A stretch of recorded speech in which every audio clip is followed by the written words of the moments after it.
Oh, shit. Oh, it's happening. I'm gonna have to turn the game down. Hello? Hello? Hey, howdy, man. What's up? Hold on a second. I gotta get all set up here. Oh, okay. No problem. I gotta mute the stream. Okay. Gotta crank some Skype. There we are. Well, we got like a 5-second delay here, like live television. That's so I can edit out all the mistakes. The bad words in case I say fuck. No! Or poop. I lied. Pussy. I would poop. no. It was a bluff. That was a bluff. I didn't. Oh, I can't shoot. do that. I don't. Dude, I I'm don't sorry. have the technical skill to do that. I'm sorry for making this X-rated content. I'm sorry. I'm gonna get like so many notifications now. Probably people messaging me and crying about their ruined childhoods and things. Yeah, that big fat Twitch paycheck's not coming anymore, buddy. Oh, it's all I had left. That's it. So yeah, holy shit. No, this is awesome. I haven't talked to you since before, like what, 2014, December? A little after, maybe? I guess so, yeah. I don't remember when exactly it was, but yeah. Hell yeah. It's been a while. Fuck yeah. How was release? How did it go for you? Yeah, it's alright. You know, pretty so-and-so, not the best, huh? Oh, that sucks. Yeah, well, you know, it's downloadable content for a relatively unknown game, so, you know, what can you expect? What are you talking about? Like, one of the top-rated, like, RPG Maker games on Steam? Come on. Well, see, that's the key word right there. Top-rated RPG Maker games on Steam. That's not a Okay. that's not I mean, a high mountain to climb, so... Well, I mean, got past a few other. I can't think of any at the moment, but there was the one to the moon that I think that was still like the last one that's been still highly acclaimed. I don't know, but still. Said I sound like a nerd, and I'm really kind of hurt about that. You're a mod now. Ban them. Oh! How? Can I put him on timeout? Yeah, give him a little bit of the razzle dazzle. Scare him. I don't know how. I totally would. If I knew how, you'd be fucked, buddy. Oh shit, that's just. Maybe I shouldn't have made you mod. Bad idea. Ow. So, yeah, shit. I have like a billion, jillion, fajillion questions about things, and I'm not gonna remember half of them. Oh, even better. Less to answer for, huh? Yeah. Oh, fuck, I had something on my mind, and now I don't remember it, because I'm an idiot. Yeah, I don't remember. I was told, though, this is a side note, while I kind of bide my time and try and think of what it was I was gonna say, but is there the joy complex in this game? The one that was featured in the pain mode DLC, or pain mode variant of the original game? Like when you like have withdrawals and stuff? Oh, no, not that. Like the facility. Like different endings and stuff? I heard there was different.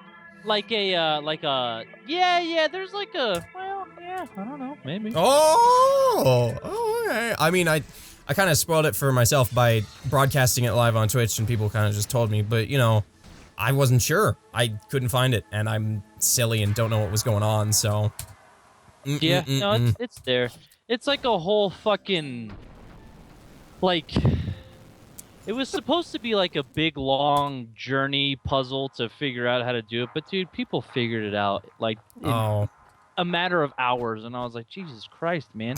Like, I tried to make it as tedious and difficult as possible to, kind of, like, figure out all the different little gimmicks you gotta do to make certain things happen, like certain endings and stuff, but people... I don't know.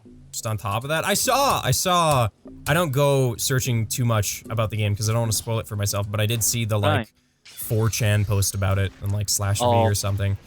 Yeah, I don't know about, I just, like, in the Steam community, I know there's, like, already, like, all kinds of guides and stuff that's like, oh, here's how to 100% the game.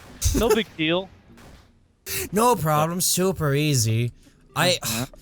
I felt really bad the first time I ran through, because as I said before, yeah, I tried to go joyless, and then I just kind of caved.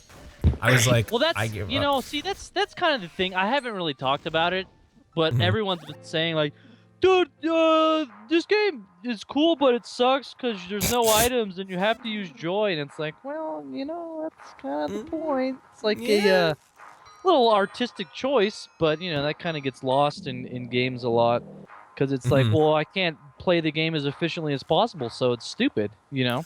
Yeah, I really loved how Joy worked in both games, because it was like an artificial, I don't know, like difficulty slider, if that makes sense. It Yeah. absolutely is. It's kind of like choose your own difficulty, you know, as you play the game.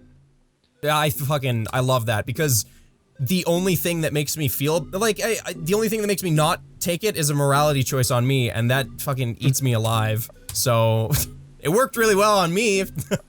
Well, I mean, you know, honestly, the thing is I thought about having the, like, whole, different endings based on how much joy you take, but then, I mean, really what it boiled down to is, for Buddy's character, there's really no consequence. I mean, aside from the fact that she's already started taking it in the first game, so she was already bound to be a mutant, there was no moral, like, there's no reason for her not to do it. She doesn't give a fuck, you know? So I was like, why would you be rewarded or not rewarded for doing joy in this game when in the actual universe of the game, there's no point, you know? So yeah, that was like a huge stigma with me, because I brought that over straight from the last game, and I was like, oh, I don't know what's gonna happen if I take Joy, even though even in the opening scene she's sitting there with Joy, and yeah.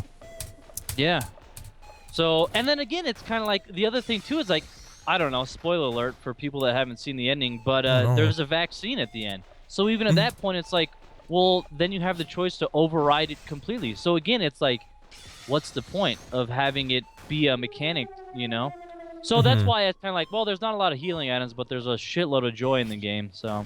Oh yeah, oh my god. It was, you know, I don't know. You know, Tom, I think I'm just a little bit too ahead of my time. I'm a little too artistic for the you know, the gaming world. They're a little beneath me, so I don't know. Soaring above AAA, going for like some sort of quadruple A or something. Yeah, I'm like a regular David Lynch, John Waters kind of you know, icon. I'm like the Kanye West of the video game world, you know? You started high and then you went lower with Kanye, but you know, that's still pretty cool. I was trying to be relevant. I'm not very good at it. Who is like a fucking no, not Miley Cyrus. Who's cool? ICP? They're pretty cool, right? I'm like ICP. I don't know. As long as you start wearing makeup, I mean, maybe you can get to that level. Hell yeah, dude. I'm fucking much motherfucking wicked clown love. Folks out there at home, all my my lows and my lets, my juggalos and my ninjas out there. I thought you were saying something about your muscles when you said something about your lats, and then you said juggalo. I got lost. I got lost in the lingo. You know what? Those are all words that have never been said on this cast, so I'm out of the loop. Apparently everyone's saying a comparison with John Cena, or just yelling John Cena. Thoughts on John Cena? I know that you like wrestling. Yeah, I can't do it. Cause once I start, I can't stop. That's fine. It's not a trail we need to go down. Okay. I was surprised that there wasn't as much in the way of wrestling in the game. I mean, other than basic combat. Well, here's the thing. The next game I plan on making is going to have all kinds of wrestling horse shit in it. Good. Oh my god, I love that stuff. I told you last year, like, it got me into wrestling, even though I mean, I never went and actually watched any. It got me to the point where I was like, oh man, I should watch wrestling. And then I looked up like 5 highlights and I was like, I'm done. I'm done. Fucking the guy in chat, Pelvic Victory, showed me a guy by the name of Rikishi. And that's just fucking. Oh, fucking, well, that's your problem. He's showing you all the horse shit. Well, that was the best one. Now I'm done. Tapping out, high note. All the, See, this is the problem. Is there's a lot of what's the word? Gimmicky. It's like horror movies. You know, they're like just gore and sex. What's the word? What am I thinking of? Exploitation. Yeah, he's showing you all the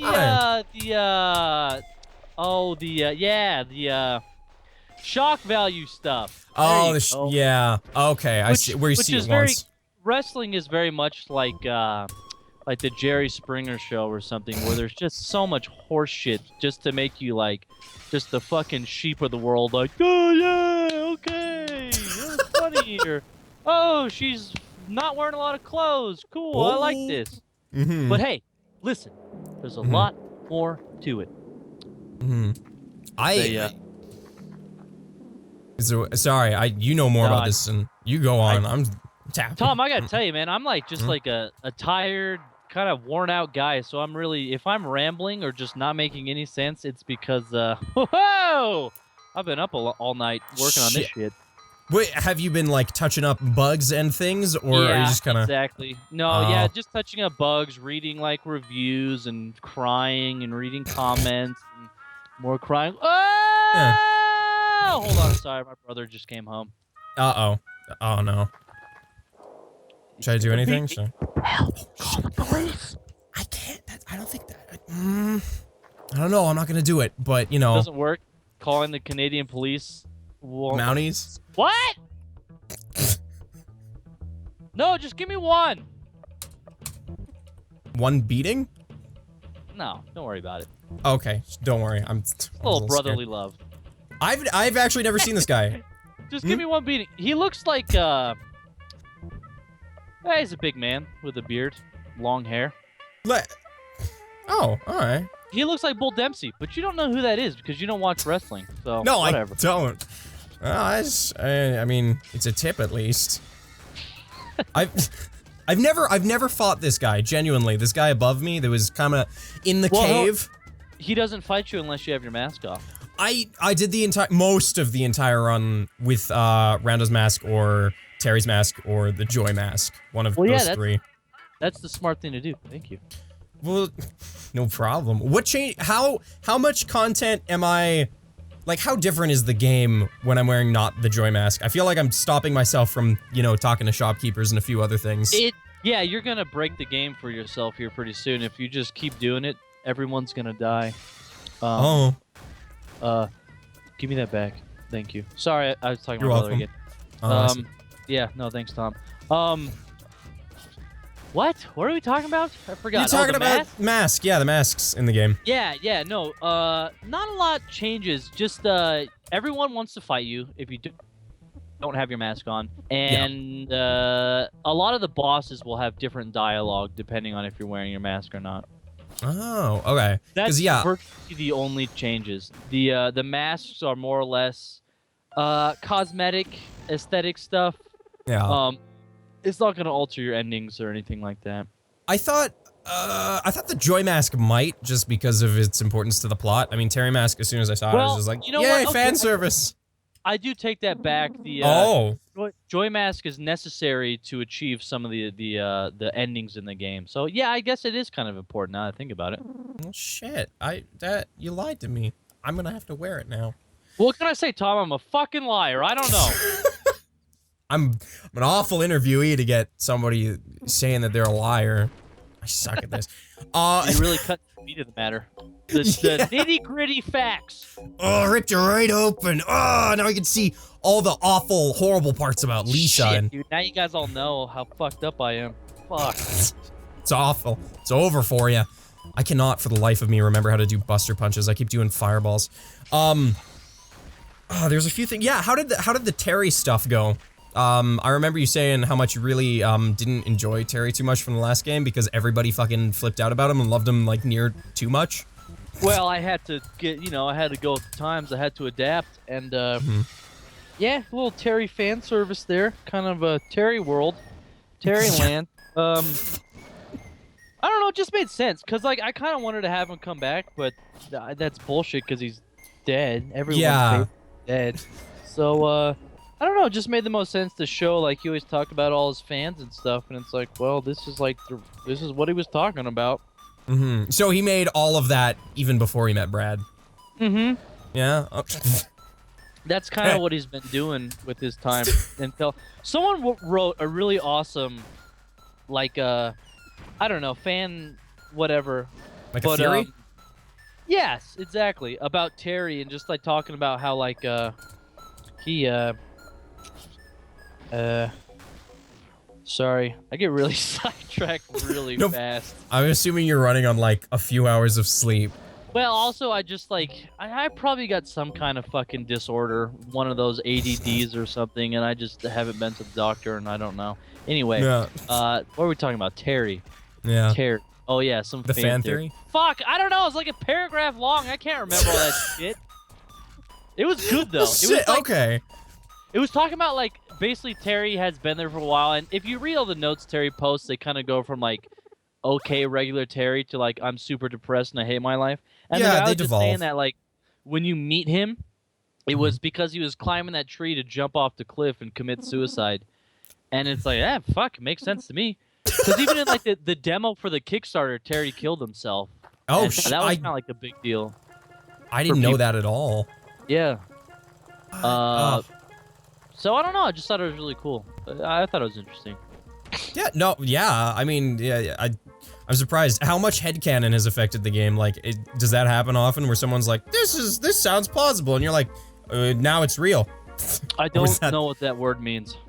What, real? Oh, headcanon. Oh, that's like thinking up plot elements for the game that aren't fully described. Say what? Say that. Like, thinking up plot elements.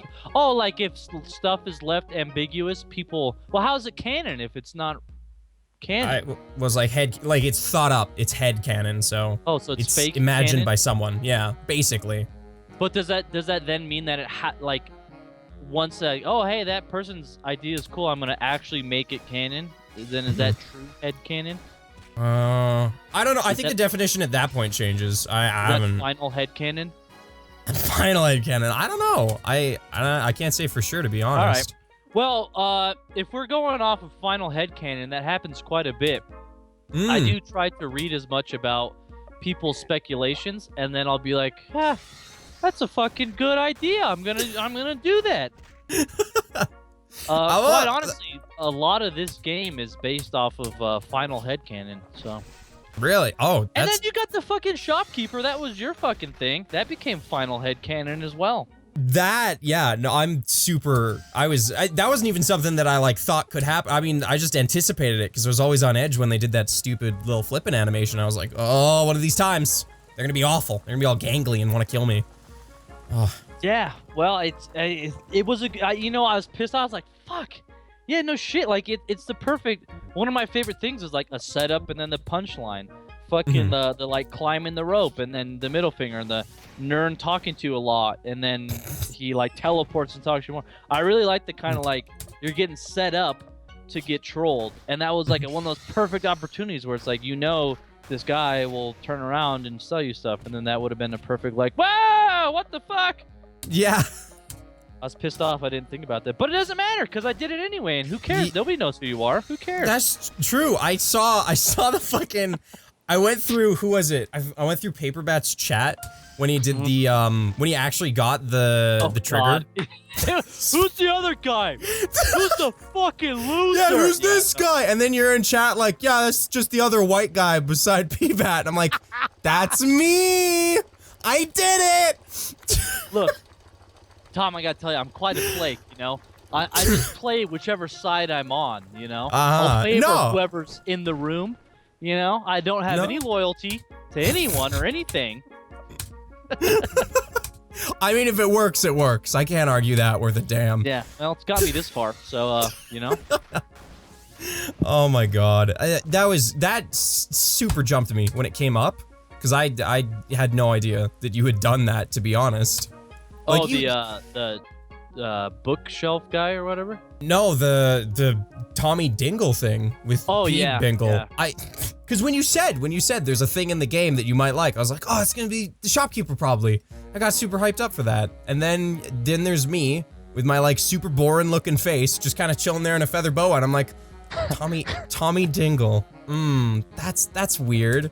Well, Tom, let's be fair. You don't got any like cool mustache or earrings or facial hair or makeup. You're just like normal guy. Sucks, I don't right? know. My pixel artism just didn't capture your true essence, I guess. I mean, my eye color is it's its own unique color. You could never capture it. It's beautiful. Did I just learn Flash twice? What the hell? All right, never mind. No, don't worry. Oh.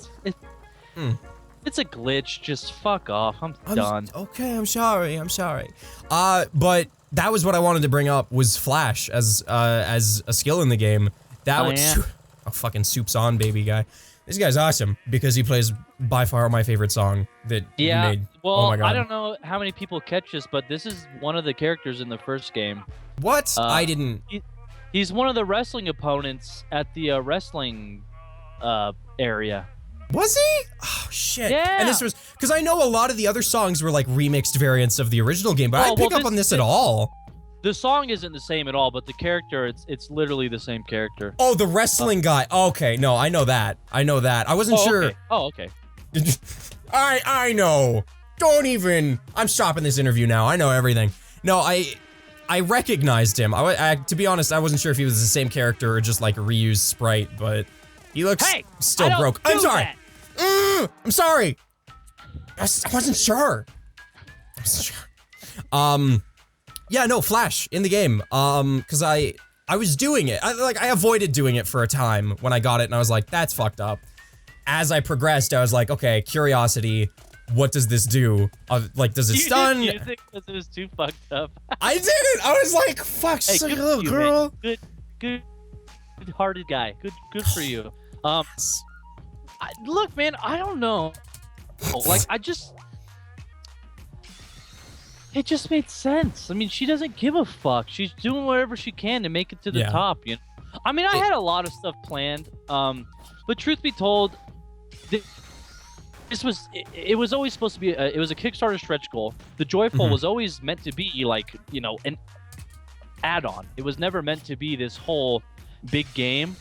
Yeah. So, if there is any, like, criticisms about it, it's people talking about how it's like, well, I mean, the way I interpret is it's kind of like in this place where it's in between DLC, in between an actual full-blown sequel. So you kind of get like a little satisfaction of like, oh, this is like a big epic conclusion, but at the same time it's like, but it's really short and it's not as fleshed out as it could have been. So I don't know. I mean, I did have big plans in terms of like developing Buddy as like, you know, how, I mean, really, she was born into this world, so how does she handle her own sexuality and like how does she just view things? I mean, she was never really taught.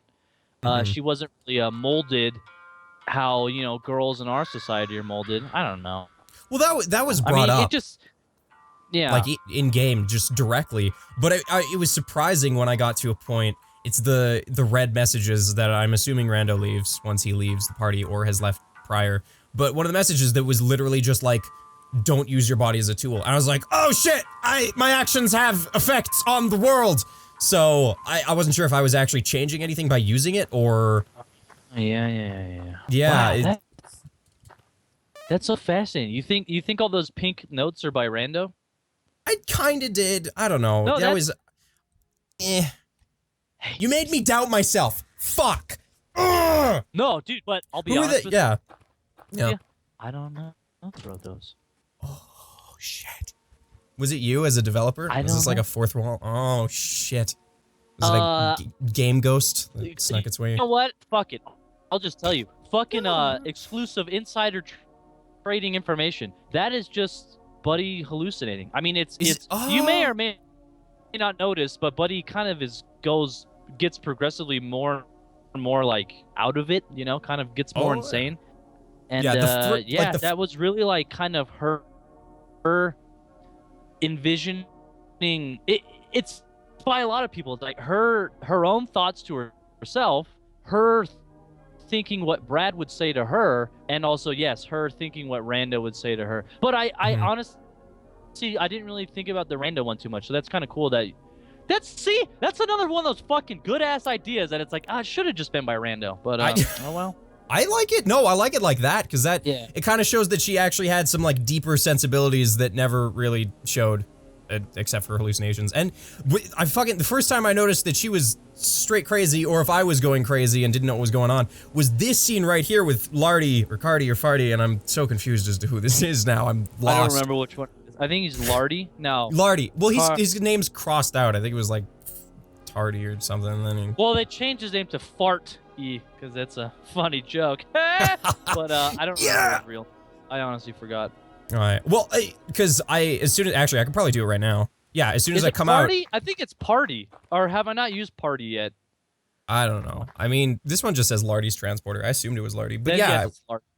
You fucking see Brad up here chilling out on the truck. And I'm like, what are you doing up there. Oh yeah, you jerk. yeah. Yeah. No, that, and I love it because people are like, dude, found the glitch in your fucking game, and I was like, Woo. So, there's a lot of those, but yes, Mhm. and that's exactly it. So, like, basically, yeah, I don't know. I mean, the whole point I was trying to get across throughout the game is it's kind of like, it's one of those fucking cop out, like, well, what is it real, man? Is it really happening, or is it all in our head?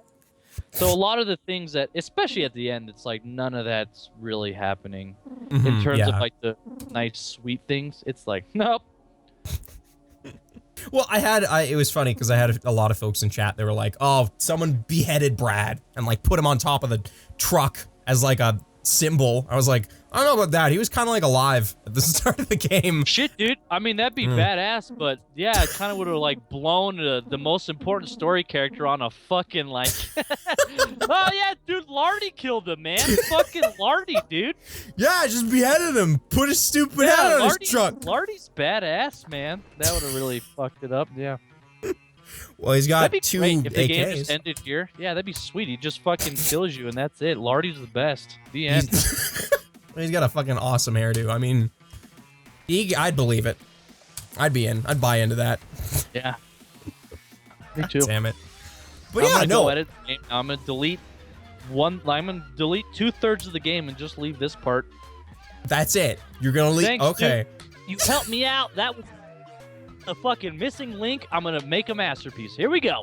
Headcanon realized. Oh, also see you later. Final Pelvic head, victory. It's about to be final headcanon. Oh, I see.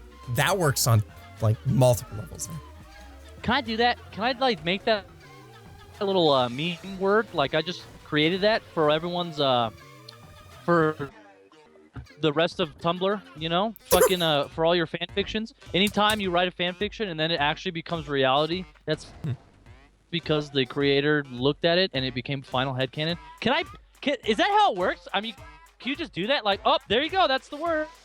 Because for the longest fucking time, dude, the word canon itself, I was like, I mean, I've played video games and fucking watched shit my whole life, and I've never heard that up until recently. And it's like, where was I? Why didn't I see canon? It just like, it's a fucking word of our, wow. Well, Where'd it come from, Tom? I'm sorry, I don't know the words. I don't know normal lingo these days. I just have that one phrase, and that's it. Fair enough. Sorry. What is your phrase? Hey, Tom, if you had a catchphrase, what would it be? How's it going? Dude, you know, you were fucking one word away from a really badass catchphrase that this guy and his teammate use in wrestling. Really? What was it? I'm excited to hear. Almost nailed. It's how you doing. Is He's it from New York, and he likes to ask the crowd, "How you doing?" Just straight up, like casually, not to hype anyone up? Oh no, it's not at all. He yells it a lot. Oh, Well, it's cool. See, this is the best part. Is they'll fucking like cut their promo and they're like, "You piece of trash! I'm from New York and blah blah blah. I'm gonna kick your ass. Just you wait till SummerSlam." And then they'll turn to the crowd, "How you doing?" So it's pretty cool, Tom. That's pretty Cool nice. stuff. Just like a nice, hey, how's it going? You doing good tonight? Yeah. But yeah, how's it going? All right, that's your catchphrase. Yeah. So- Well, I was playing okay. into the like Hey, can I just- interesting. Can I just interview you? Go for it. Can I'm ready. Can we turn the tables? Do you have any pets? Yes. I have a awful cat. Just an awful cat. Awful. What's its name? Its name's Chili, like cold, not like some sort of bean. This is important.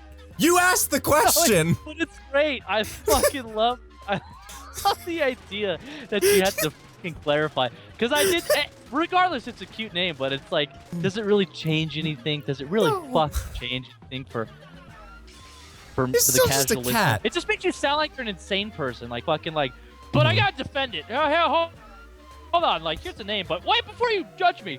Before It's like you. the weather, okay? Not the fucking food, you jackass. It's the weather. Idiot. Like, I'm starting off aggressive. That's okay, dude. You know what?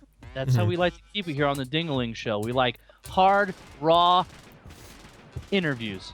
Okay. All I right, like the name. Tom, what's your favorite color? My favorite color? Green, probably. I don't think I've ever really had a favorite color. It just changes too often. First color next to orange. That's not gonna do. You have to. Next to orange? What's wrong with orange?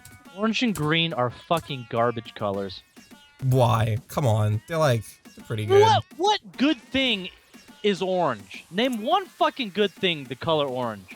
Like warning lights. They keep me alive. It just stops you from fucking having a good time playing construction sites. Looney Tunes style. Yeah. You know what? Now that I think about it, your favorite color must be green. You got a little bit of a green theme going on here on your channel. That's true. Yeah. Oops. All Fuck right. that up. Yeah.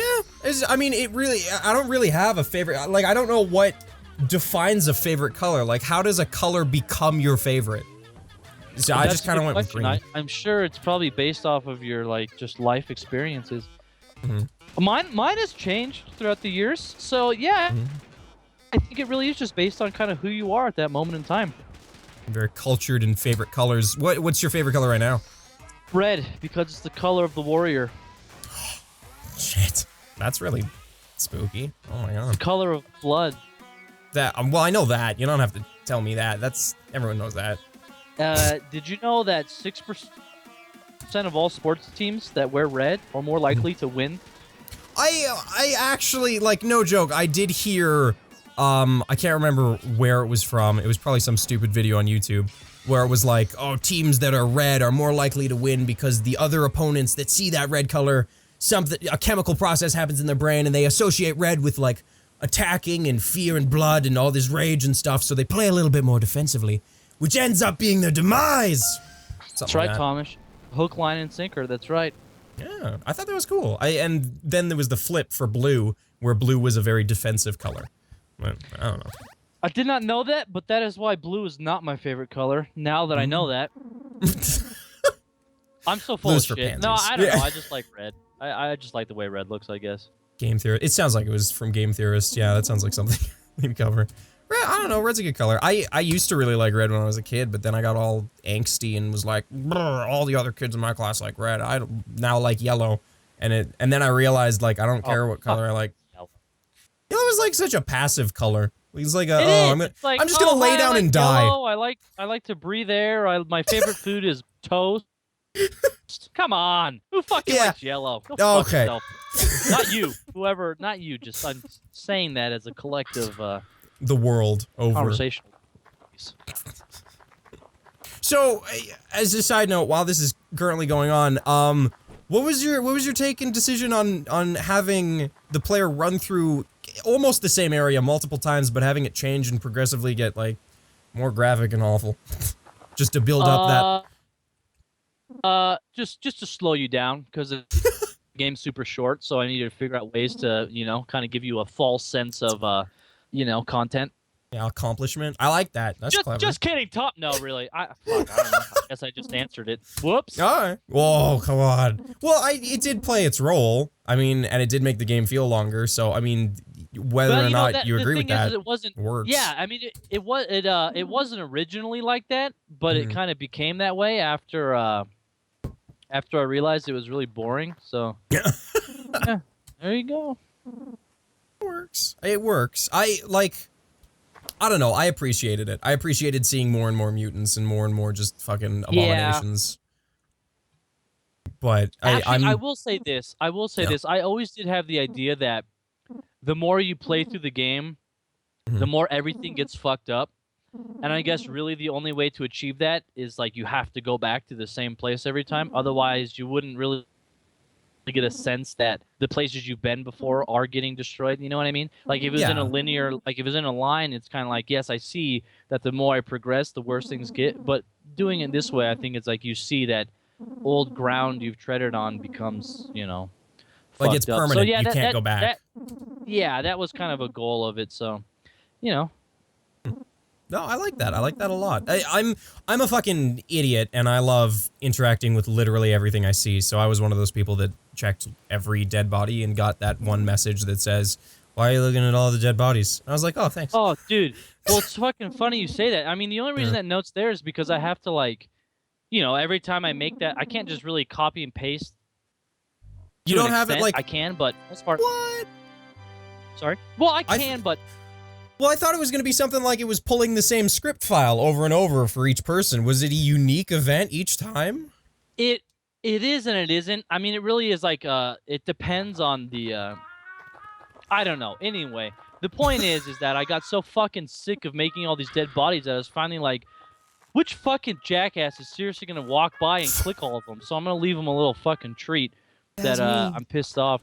I don't know, Tom. I'm a pretty passive-aggressive jerk when it comes to game development. Like, if people do something that pisses me off, or like if people are saying things that piss me off, I'll probably put it in the game and kind of like do it in a joking way. But the truth is like I'm like meaning it from the heart. like fuck you for making me have to do this. Yeah, I did actually just recently patch the game, and I added some more of those pink notes on the wall. Oh. And they just say in all caps, use joy, because I was getting mad at people like, well, hold on, this game's frustrating because there's no healing items. Hey, dickhead, you got fucking 10 pieces of joy in your inventory. That's the best healing item in the game, but no one wants to use it. So I finally just like, fuck it. I'll let everyone know. But again, you know, knowing my clientele, that they're gonna be like, well, what does it mean, dude? I better not use it. It's telling me to use it. I better not use it. So whatever. Well, straight up, you know your audience. That was me. Straight up. Until I got to a point where Tom. Yeah. Well, sorry, no, I hadn't. I got to a point where I was like, I have literally nothing. All I have is like 15 joy. I think I should just start using it. And then I separated my save files, and I was like, okay, this is my joy run where I take shit tons of drugs. So, I don't know. You know, the thing is it was a conscious choice. I had a guy who tested the game, and he's like, hey man, game's all right, but what the fuck? There needs to be way more like healing items. Like, oh, there's joy. And he's like, I know I had to use it, and I was like, okay, good. You know, it's like, yeah, that's the purpose. Yeah. You know, I guess this is weird. This is the weird thing, and I think about this a lot going into like making new games and stuff. Is I do kind of find myself in like the kind of counterculture category. I like the anti stuff. You know, I like movies that are kind of anti-movies, or music that kind of goes against the norm. And I feel like I'm trying to do that with games, but it's tough because it's like, I don't know, it just is such a different world. It's more interactive, and it's kind of based off of like the things you choose to do. But I like the idea of like setting up in the first game, don't use joy, don't use joy, don't use joy. And in the next game, you got no choice but to use it. So I know it really is kind of like frustrating, and it kind of goes against everything that I taught the player, you know? Yeah. You know? Well, no, that's really cool, because like that kind of fucking amount of work building up a rule set for the player and then saying, don't do these things, but you have to. Like, being an asshole in that way, I love that. I super love that. And yeah, that came with like Buddy's nipple scene in the beginning, and Terry, and all those decisions you have to make where it's like, these are really tough, horrible decisions, but the joy decision was something that didn't happen in a dialogue or anywhere I'd expect it. It was just through natural progression of the game, so I kind of fought it a lot harder than I probably would have, you know?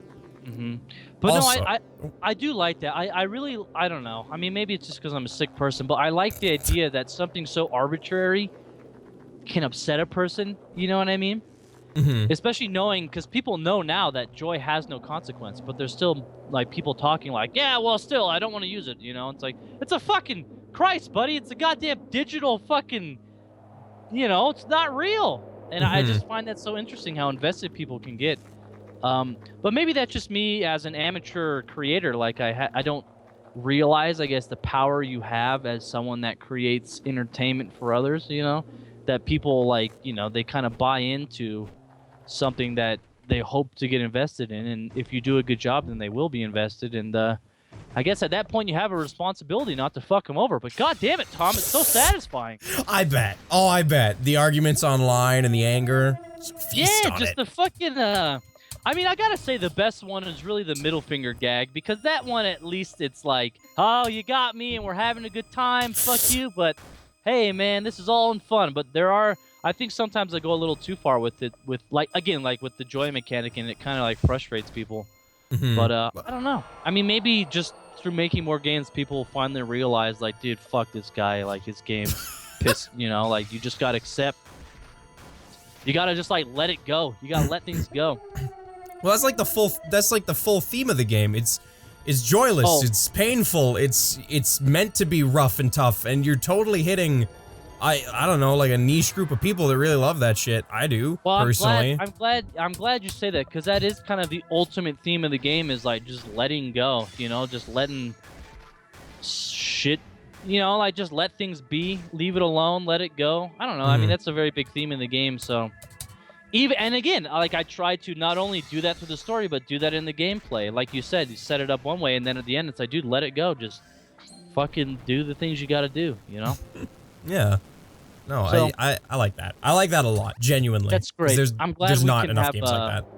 Yeah, I'm glad we can have meaningful conversation. Aw. Also, this entire village, the village of the pacifist, was a fucking turbulent trip. I didn't know, there was a lot of times where I was like, I got in combat with them because I skipped dialogue one too many times, because every time it prompts you, hey, do you want to fight him? And I'd skip and I'd go right into a fight and be like, oh shit.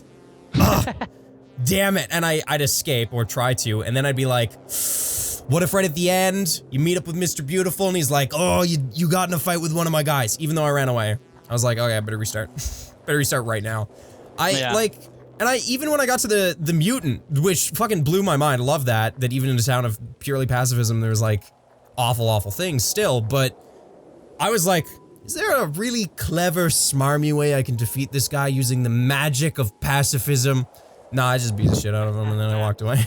Yeah, dude, so this, again, I'm not saying this is a bad thing, but you think way more about it than I do. Maybe that's a problem for me. If I introduce something, I should probably, like, you know, how do you say it? Like, make good on it, I guess, or like make it part of the game's reality. What is that? You know that old story writing thing where if you describe a room and everything you describe in the room needs to be used in the story, like the shotgun on the wall or whatever. Have you heard that before? No, I don't think I have. I might have heard of the term, maybe, but yeah, it's just like an old story telling technique where it's like, if you're gonna say you're in a house and they have a shotgun on the mantle, they better fucking use the shotgun, because otherwise, why'd you even bring it up? You know, so that kind of goes as like, why'd you tell me they're pacifists if I can't even, you know, affect the game? Yeah. So it was really.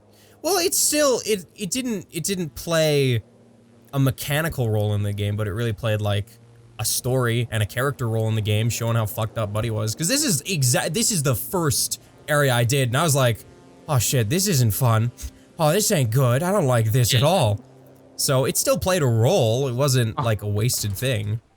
Yeah. Everyone's saying Chekhov's gun. Yes, Chekhov's gun, that's right. Those fucking Russians, dude, they're always coming up with all kinds of cool little storytelling techniques. There's another one, like a film one, that I really liked, but I need to be right back. I gotta go do something, and then I'll be right back. Alright. Goodbye forever! Oh. I'm gonna say really rude things while I'm gone. I hope nobody minds. Well, yeah, no, this is fucking... I've never heard of Chekhov's gun. I wonder if that's derived from, like, a story where some guy named Chekhov has a gun, and he doesn't use it. Yeah, I'm just gonna, as I said when I started this run, I'm gonna be an asshole. Doing everything opposite is opposite day. Nothing makes sense. All ideals out the window. I'm going maskless. I'm killing these guys. It's fucking cool that even though they're pacifists and they're seeing Buddy without a mask, they still don't attack, which is awesome. I'm gonna kick this guy's ass though, fuck it. I leaned into my microphone as if it was a speaker, I just realized. Are you back? Hey, you know what's fucking stupid? Game of Thrones. What the fuck? I haven't watched it, like, at all. Well, don't, Tom!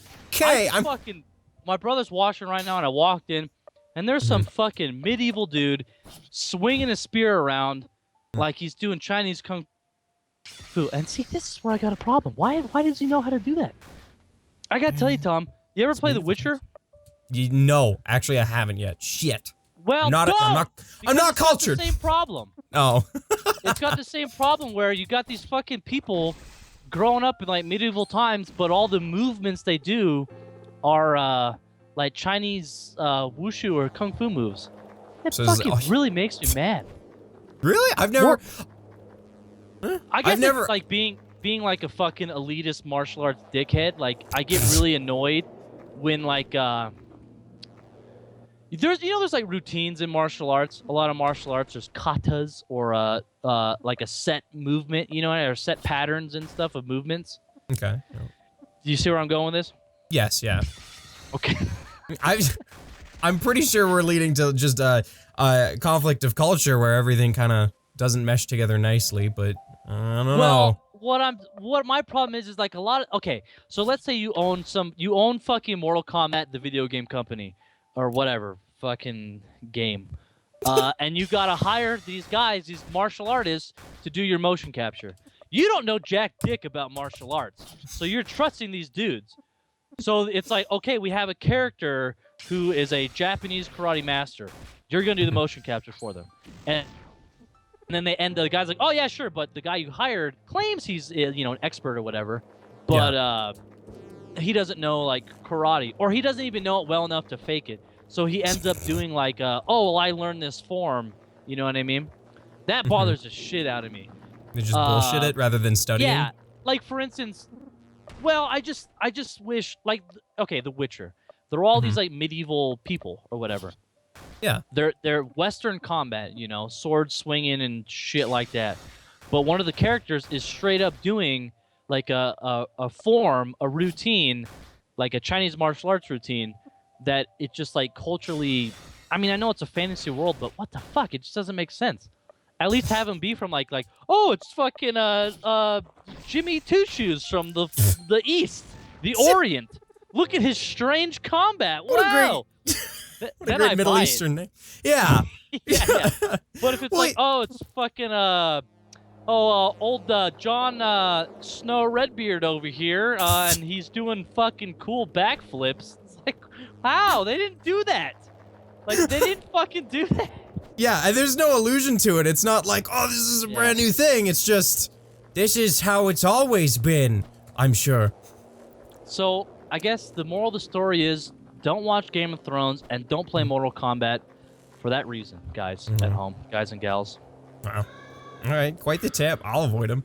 I've been like, I've been like purposefully avoiding Game of Thrones because I feel like it's one of those things that I have an addictive personality. If I get into a show, I'll probably keep watching it until I can't keep my eyes open. So, yeah. See, I have the opposite effect where it's like I can't do it because it's too fucking long. There's no way I'm gonna sit through the whole thing. Yeah, well, it kind of leads into that where I'm like, fuck, this is gonna be like 4 days of movie, TV madness. I'm not doing it. I can't do that. I'm gonna know I want to, but I don't want to. Not now. I will say this. I did actually sit through the whole Sons of Anarchy show. Have you seen that? No, I haven't. I remember hearing that was really good as well. All right, well, goodbye. We're done. Okay, I'm sure. I watched Breaking Bad. Okay, good. Whew. Sorry, what'd you say? I actually did take my headphones off. I didn't hear you. Oh, did you? I said I watched Breaking Bad, as if that was some sort of, like, token of trust. Like, I did that one thing. Yeah, dude, fuck Christ, who hasn't? No, I watched that show. Sons of Anarchy is better than that shit, in my opinion. Oh. But to be fair, I do think Sons of Anarchy is a much longer show, so you kind of get more attached to, the cast. And then Breaking Bad had the shittiest ending ever. Dude, fucking the ending of Sons of Anarchy, like, I've cried in, like, movies and stuff. But that one stuck with me for, like, a day. Like, I was like, dude, I'm fucking depressed. Damn. So I found that very fascinating. That is, like, it really got me, like, that well. So that was cool. I have to say my next game is going to be highly inspired by that television show. And motorcycle clubs in general. That seems like a really good theme to fit with the game. Just it being all men in an all man's world. No, not this. The next game I'm working on. Okay. I assume you don't want to say too much about it, but I gotta ask. Is there anything you can say about it? I'm an open book. You tell me, I'll tell you whatever you need to know. What's happening in it? Well, we've already started production. It's going to be a 2-part extravaganza, Tom. It's going to be a game and a movie, and we are working on the movie right now. I have a lot of really talented people And, well, you know, with a little bit of the money I made from Lisa, Oh. I decided to not invest it in myself and to put it back into the company. And I bought some like nice film equipment and all this kind of gimmick stuff. So we're making a Shit. little flick. Awesome. What's the expected length on that thing? Oh, it's gonna be a feature. Really? Like a full hour or hour and a half kind of deal? Oh yeah, absolutely. Yeah. So, but it's going to it's going to be packaged with the game.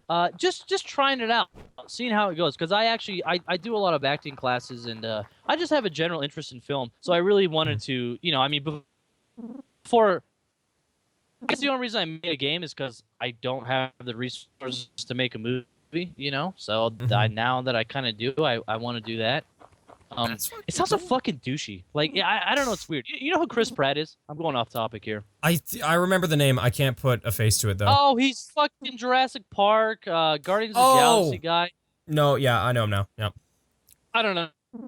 No, he just it's just interesting. He was talking about like now that he's famous, it's like when I wasn't famous, it's like really hard to talk about stuff because you sound like an idiot. It's like, oh yeah, I'd really like to work with like Steven Spielberg, and like at the time when he was nobody, it's like, yeah, okay, dream on, buddy.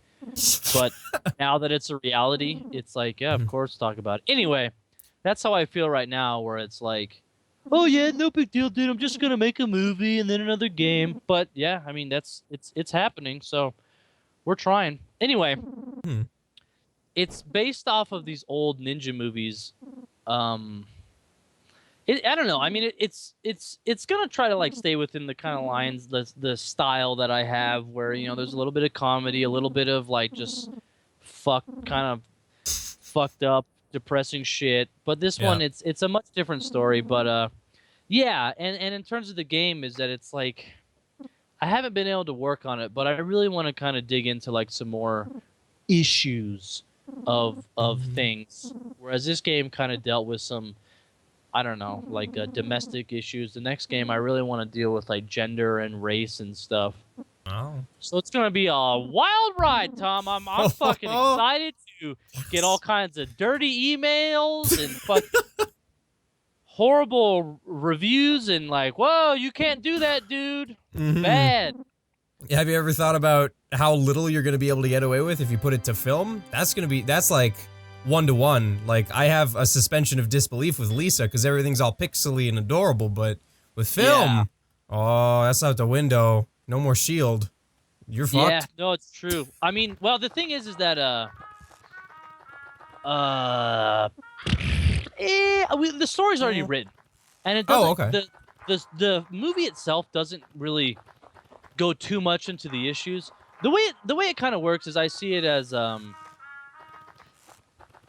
movie is Jesus Christ dying on the cross, and the game is the world after that. You know what I mean? So it's like the movie itself is kind of just like the actual depiction of this event that occurred that kind of shaped the rest of society. You know what I mean? So like the movie is like this one little historic moment, and then the game itself is like the aftermath of that moment. Jesus, that's gonna be pretty dark. Yeah, but I mean it's I don't know. I don't know exactly why I had to mention that. It's not. So I guess what I'm saying is like all the dark stuff will happen in not dark, but all the intense. I don't know. That's controversial stuff will happen in the game more or less. Shit. All right. So is this something where I'm gonna want to watch the movie first or play the game first? Doesn't matter. The order. Doesn't matter. You can do it at whatever pace you want. Yeah, I mean you don't have to do either. It's like you can enjoy the movie by itself. You can enjoy the game by itself. Like I said, I mean it's really just an experiment. I'm not fucking high, buddy. Feder Keel. Hey, I bet you were high when you made your illegible name, pal. Skype fucking bombed as soon as you said that, and it's like stuttered that out. I made myself sound like fucking super high, like, hey, fuck you, dude. I fucking wish I was high. Jesus. No, I'm not high. Oh my god. There, I just like I said, I got one of those ADDs or something. I just can't keep a One of thought in them. my head. Yeah. Oh. Oh. That's okay. I mean, I don't know what to say, damn it. I don't know what to say. That's what I love. I think I'm just gonna keep saying all this like self-deprecating stuff and just go silent and just leave you with it to try to comfort me. Tom, I don't know what to do anymore. No, Tom, I hate I'm my sorry. life. No, it's okay. We'll get through this, you and me, bud.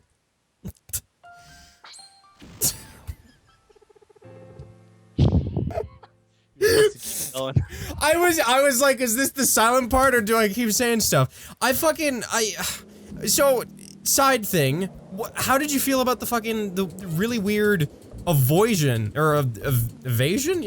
of combat where you can literally just jump on someone's head and knife them to death? Because that's, from what I can tell, new. It's a gimmick, you know, just a fun little gimmick. Yeah. But still, I like it. I mean, it's... No, yeah, that's it. I wish I could have put it in more places, but I just didn't give a fuck, Tom. I was like, well, they're gonna pay me. I'm just gonna make the game. Who cares? Doesn't need to be good. Lots of money. Jesus. Well, if it works, it works. You can't argue with that kind of mentality. It's just, it happens. It's a A1 business model. Can't be beat. Oh my god. And also, side note, I did find two new wall messages. The one that said, use joy, with a period, in all caps, which was nice. And then I found the other one that said, I don't know if this was there before, if I'm just crazy, but the one that said, oh my god, I'm gonna fuck this up. It was something along the lines of like, oh, finding secrets like this are nice, but, you know, don't share them with people, or something. I can't fucking even quote it, even though it happened 2 minutes ago. I'm sure it's there. I don't remember. Mm-hmm. That sucks. I believe it. I'll take your word for it. I mean, okay. I mean, I wasn't sure though if it was new or not. How many of those did you add in the update? I think just the two. I just copied and pasted the fucking use joy thing, just to make sure that everyone really saw it. Oh, okay, okay. Yeah, because I was in like the hub area. Look, Tom, I'm sorry to tell you that, but the Dingaling show's kind of derailed. We got to get back to the interview. Yeah. Let's see. You don't care about colors. You have a cat named Chili, like the weather, not like the food. I mean, really, that's all you need to know. That's all I got going for me. Oh, we could do better. You said you work at EA, right? You're like a tester? No. Local to Edmonton. I used to work for BioWare for some time, which was awesome. Cool stuff. What's the difference? Wait, hold on. Oh, time out. What? I thought you were a game tester at BioWare. Yeah, that... No, Is that like just like a seasonal thing, like, and then the game's done and then you're fired? It was like, yeah, it was a contractual thing, so it was like... Or did you just get fired because you suck? I mean, they didn't say, but I assume it's because I was really great and I was intimidating all the other employees. Dude, I know how that goes. That's why I got fired from all my jobs. My dick was just too big, and people could see it in my pants, and they just got like, whoa, hello. Gotta get out of here. Gotta See fire ya. this guy. This guy makes me feel like less of a man. Okay, so wait, where do you work? You work at an ad agency? Or did I make that up? No, you made that one up. I don't work anywhere right now. I'm doing streaming, yo. I know! Wait, so then, okay. Dude, I don't know if you're, like, allowed to say this or if you feel comfortable saying this, but, like, you say you're not working, you're just streaming. Does that mean you're, you know, your streaming is your work? I mean, I still don't feel like it is. I still don't even treat it like it is. But well, okay. You're kind of avoiding it here, Tom. I guess what I'm saying is, like, are you making, you know, a substantial amount of... No. Just like a straight up, like a no. It's still a hobby, and it's still like a nice thing to have at the end of the month, but it's more of a, like, oh cool, this is a cool amount of money that I can put maybe back into the cast, or just pile up in an account somewhere, and then try to think of something I could use it on for the cast, and then feel bad if I don't. It's just like drug money? It's like beer money? Yeah. Oh, cool. Alright. That sounds fun. It's pretty fun. I mean, apart from that, yeah, I'm just kind of chilling out and waiting until university is a cool deal for fun people, and then I'll go to do that and see what I can't learn there. So what the fuck? You're like mom and dad are cutting you a check every month for rent? What's going on here, Tom? Not even that. I'm with Well, the how mom do you and dad. live? What? Oh! How? Stop it! Yeah, I'm just with the parents right now. That's the deal. That's the cool plan, yo. See that, guys? On the Dingaling Show, we get to the meat of the matter. Now we're getting to the real Tom. So, dude, are you fucking yelling at mom and dad's house and they haven't come down and yelled at you yet? I'm doing it right now. No, they don't, because they like me, I think. I think. Cool, Yeah. cool. Canadian parents are cool, dude. They Sweet. are. I lucked out being born at this part of the world. I kind of like Canada. I've been there twice for martial arts competitions. You guys got a lot of good-looking women up there, if you don't mind me saying. I can't even, like, tell the difference, because I only went to Seattle once, and other than that, I've, like, never been outside of Canada, so I don't have, like, a frame of reference. Well, I do, and, I'll take your word for it. It's a lot Thanks. better up there. Thank you! I think. I mean, I can't really, it's not, like, compliments But to hey, me, Billy, but... we shouldn't talk about this. I mean, just mentioning a woman is, like, a sensitive thing to do in the, current social environment, so... Really? Alright. Guys, sorry for being sexist by saying that I find women attractive. Sorry. How dare you? I apologize. Shit. Sorry. Yeah, this is your own show. You fucked up. You're not gonna be making any Twitch bucks by the end of Dude, this. you're right. This is my own show. I can say where the fuck I want. Well, I didn't mean it like that, but... Women, I like your tits. How do you Oh. like that? That's over now. That's... Look at chat. Blowing up. Oh! I'm off here. Oh, shoot. Sorry, guys. Guys, I take it back. I do not like tits. I don't like women. Good. Right answer. If that equals out the playing field here, I'm sorry, everyone. Oh, fuck. I love it. I fucking love it. I really wish like that someone would just write an article Shit. about like just anything to get me more attention or my game more attention. I'll do it. I'll fucking say it. Like I'll do something dumb if I'll get publicity. It works for me. You're going through the like GTA way of marketing, eh? Yeah, dude. This guy's fucking name is Poo Poo Butt Boy in chat. Hold on. I'm gonna read. Chat. I'm gonna read Poo Poo Butt Boy's story. One time in the winter, my dad slipped on a patch of ice while taking out the trash, and he landed on his arm and broke it, and so he had to wear a cast for a while. And I had to take out the trash, and that was fucking bullshit because I already fucking did. What the fuck are you talking about? What? Maybe I missed like the setup to that conversation, but that just fucking came out of nowhere. I'm Holy sure that, shit. no, that had to be like the most ridiculous and outlandish punchline to the best joke you've ever heard, but you just didn't catch the first part.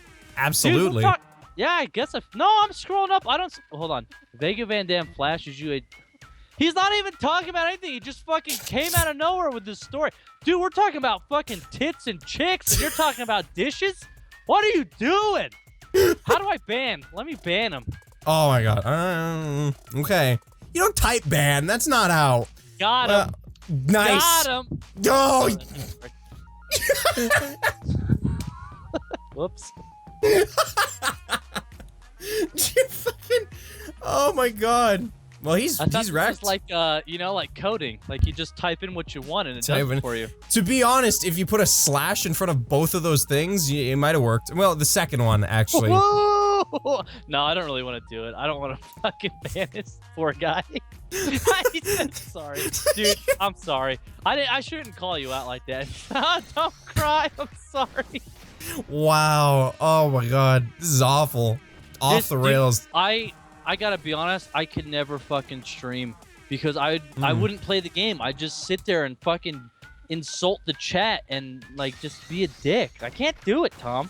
Well, nobody's doing that on Twitch right now. It could work. Oh, you know what? You're right. I could corner the market. I could be like the fucking like dominatrix of the Twitch world. Like you just come to get abused in my stream. I mean, it could work out. Seriously, I'm pretty sure I've been on this site for like 5-6 years now. I'm pretty sure no one's done that. Literally no one. Well, I'm too busy making billions of dollars, so fuck it. You know, hey, I'll leave that one up to you. You can, you know, give me the check in the mail. Pay me. I'm just gonna stop this bit. I thought you'd give me at least half of your billions to do it for you, and then you'd get royalties or something. BS. Yes, that was the word I was looking for. What, royalties? Really? Why? Yeah. It's not. It's like an okay way to get money, but only if you expect to be famous. I don't know. Yeah, no, we're not doing that. Not with me. Tom, we've been stalling too much. Back to the Dingaling show. Folks, I'm here with Tom. Tom, what's your last name? I'm not saying that on chat. All right, say Tom that. Dingle, everyone. I'm here with Tom Dingle. Nice. Tom, what kind of music do you enjoy, Tom? I don't even like when you put me in the game as like a really bland looking guy, I mean I kinda am a bland look, like you hit the nail on the head. I don't have like a really good taste of music. I kind of have like 20, 40 different songs that I'm like, that's good, and then I save them, and then I don't even look at what else the artist has done. So hey, I have like, know what, dude? Fuck yeah, brother, because I do the same thing. I don't know. I don't have a favorite. I just like, hey, that's a good song. I like it. I want it, and that's it. Yeah. No, that's just straight up. I mean, like, I have like some bluegrass. I have some electronic. I have alternative. Like, I have everything. It's weird as hell. Really? Yeah, you got good taste in music, dude. Oh yeah, like all those fucking 3 things you just said are totally like, hey, you know what, dude? That's like a sign that you're just a good person. You're a good, open-minded, sweet young man. You know that? That's my assessment. Oh, this has been the best interview of my life. What's your favorite movie? This is the make or break right here. This sucks for me because I used to take film studies classes and I was really into film. I had a lot of fun with that, but I can't I can't even think of movies right now. It's been so long since I've seen a like really good movie. A good one? Oh, absolutely. I know exactly what you're talking about. Like fucking movies suck now. Baton says Birdemic. Birdemic's pretty. I'll be honest, actually, I checked that out. I checked out Birdemic. I got really bored of it really fast. Yeah, that I can't do that. That's like something you watch the clips on YouTube and then you did it, you're done, you don't need it anymore. I did the same thing with The Room. I feel bad, because that one I kind of almost want to see, because it's a different theater experience, but I don't know. I still haven't seen it, and people fucking do the, Lisa, you're tearing me apart joke all the time, and it's like, huh? I get it, but I don't really get it.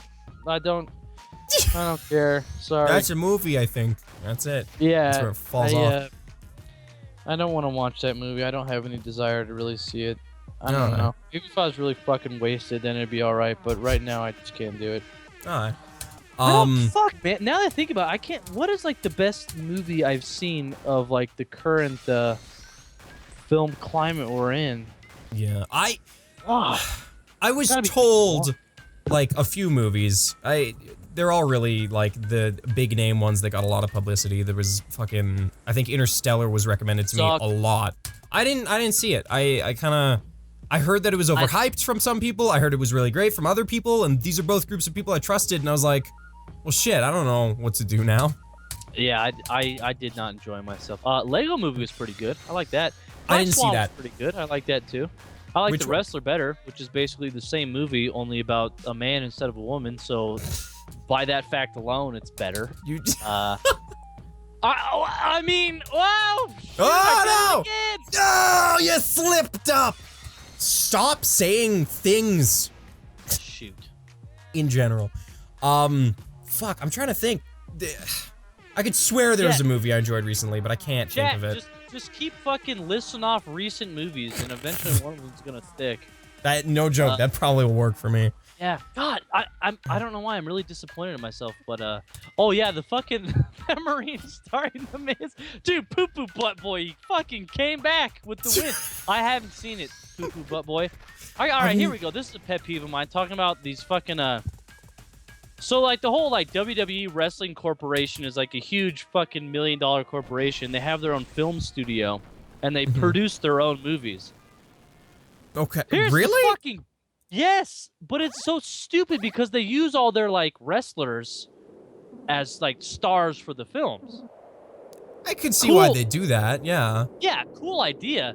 But my biggest fucking pet peeve is like okay, I like these wrestlers because of their wrestling personalities, and then the movie, it's like, it's like what the fuck? Like, okay, like there's a wrestler named Dean Ambrose who's supposed to be like a crazy guy, and then he makes a movie and he just plays like a normal guy. And then Tom, here's the fucking worst part: every wrestler has a finishing move. Yeah. Right. So all yeah, these I've stupid seen those. wrestling movies are action movies. Yeah. But they never use their fucking. Why can't you just do like a little fan service? Just fucking like finishing move the last bad guy, and it's just like that alone is all you need to make the movie fucking get over and be cool. Oh, That would have been a fucking awesome last note. Like genuinely, no other movie is going to be able to pull that off. Probably because some of the movies are copyright. But that aside, it wouldn't work in other movies. Yeah, you know what? Is actually in the latest Furious 7 movie, which, by the way, is absolute fucking garbage.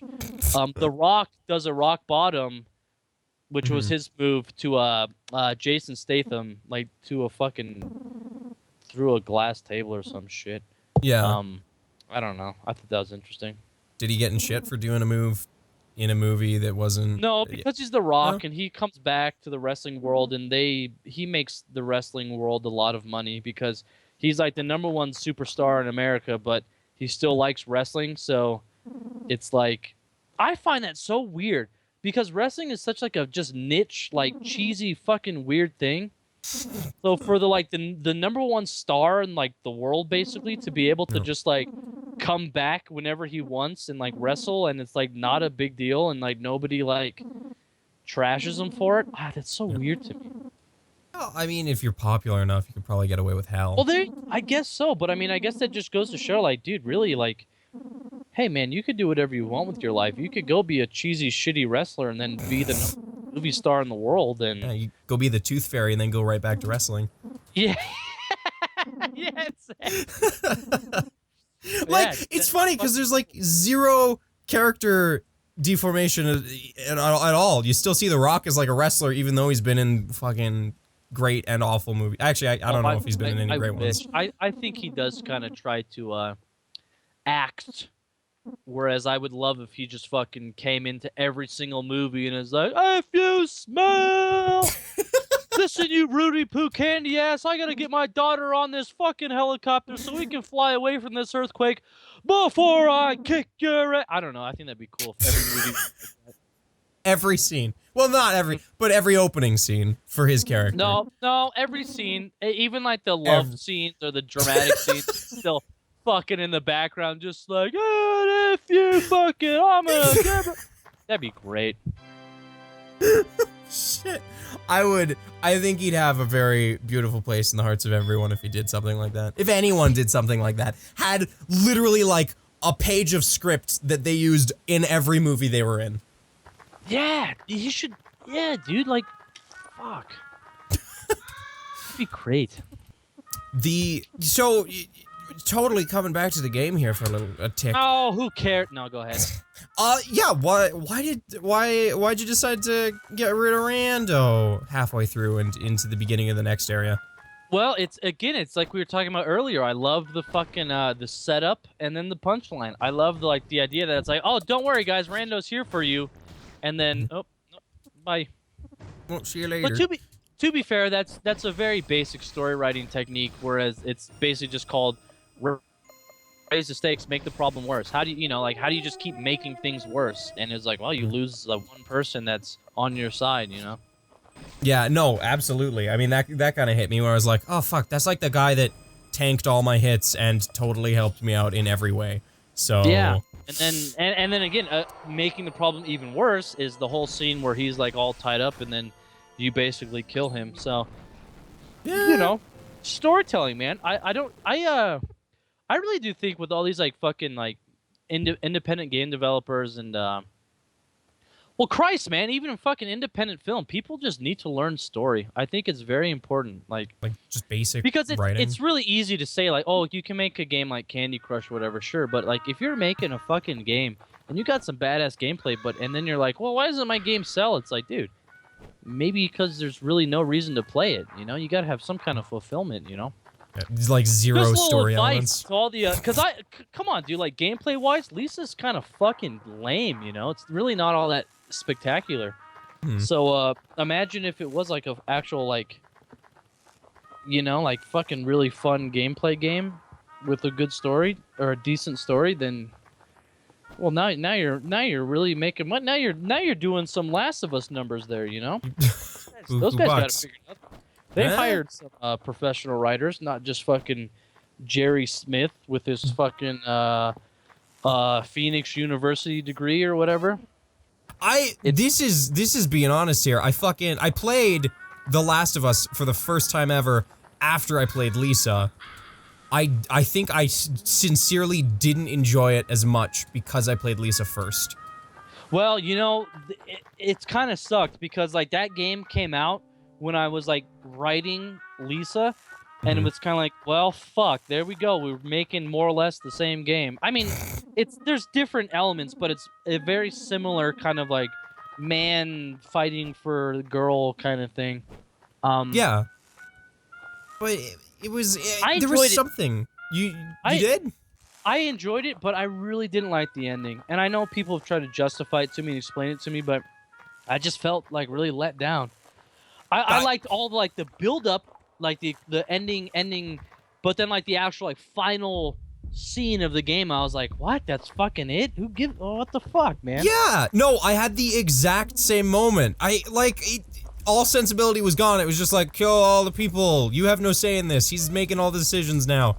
And that would have had some sort of impact, but I can't even put my finger on why I can't remember why I hated it so much. There was something very specific that was like, why did it end this way? They, you know, see, to me, it always goes back just to fucking like technique. I mean, this stuff isn't hard. You just have to learn it. There's formulas and things, and there's just a writing technique that it's basically like, if a character commits a sin, they have to repent for it. I mean, it's just the way it is, you know? Like, if a character in a movie does something bad, they have to pay for it in some form or another. And it just didn't feel like it's like, okay, so this guy, I was on board. It's like, oh, dude, he's fucking lying to her. He's fucking taking her, and it's like, he's selfish, and he's gonna keep her to help his own, you know, whatever he needs as a person. Yeah. And then the ending, I understand the fact that it's like, oh, he lied to her, and he told a lie. Whoa. Yeah. And she's that's gonna not enough. Leave him. Yeah, it's like he's gotta like. I wanted to see the stakes raised a little higher, like something like more intense. Whatever.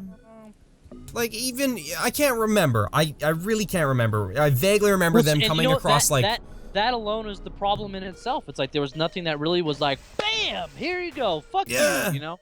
Yeah, because it was like they get to a town that is empty and they're like, this is where we'll live forever. And even if it was something as simple as the girl, like, questioning him or going, are you sure about, like really like, I don't want to be with you, you're scaring me. And he going, no, it's gonna be great. And I'd be all over that. But it was just like no, we're gonna live happily ever after, come on. And then nothing else was said, and I was like, oh, I guess they're doing that. Also, yeah, Harry, fuck this guy. Well, he was supposed to be strong because I didn't want you to go. Again, this was just me trying to fucking make it really hard to get all the secret endings and stuff. Yeah, just gating it off. Yeah, basically. I don't know. I then again, I could see the other side of it where perhaps the writer or somebody on the team had a really fucking badass, intense ending. And then they're like, well, I don't know. That goes too far in this one direction. We might alienate a couple people, which I think is so common in movies nowadays, is that it's like, it just tries to appeal to the lowest common denominator. So you really don't see anything risky or fresh. Yeah. So that could have been the case.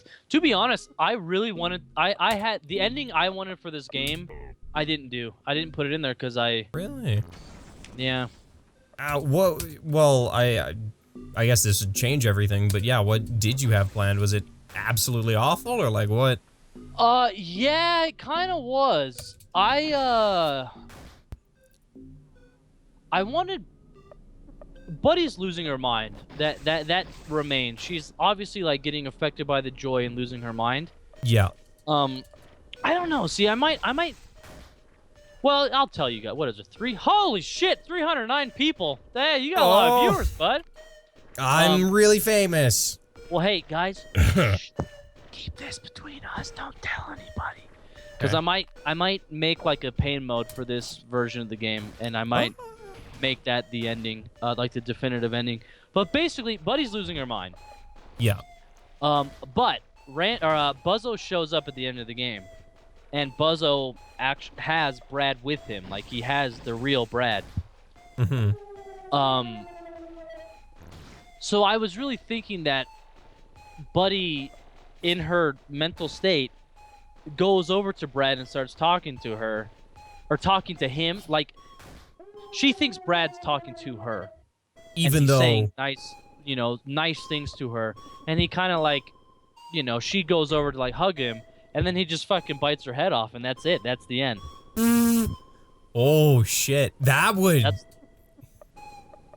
See, and that's how I feel. It's like that would have been so fucking like, whoa, what the fuck? But then the reason why I didn't do it is because I felt like everyone was like, well, what the fuck, man?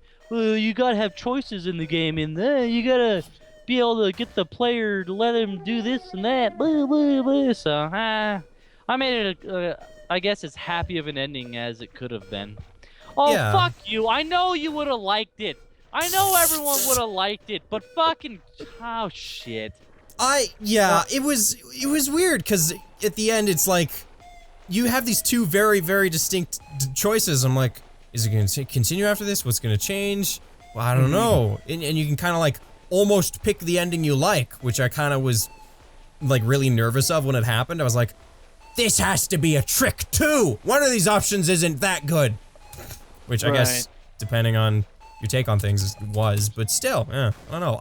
Yeah.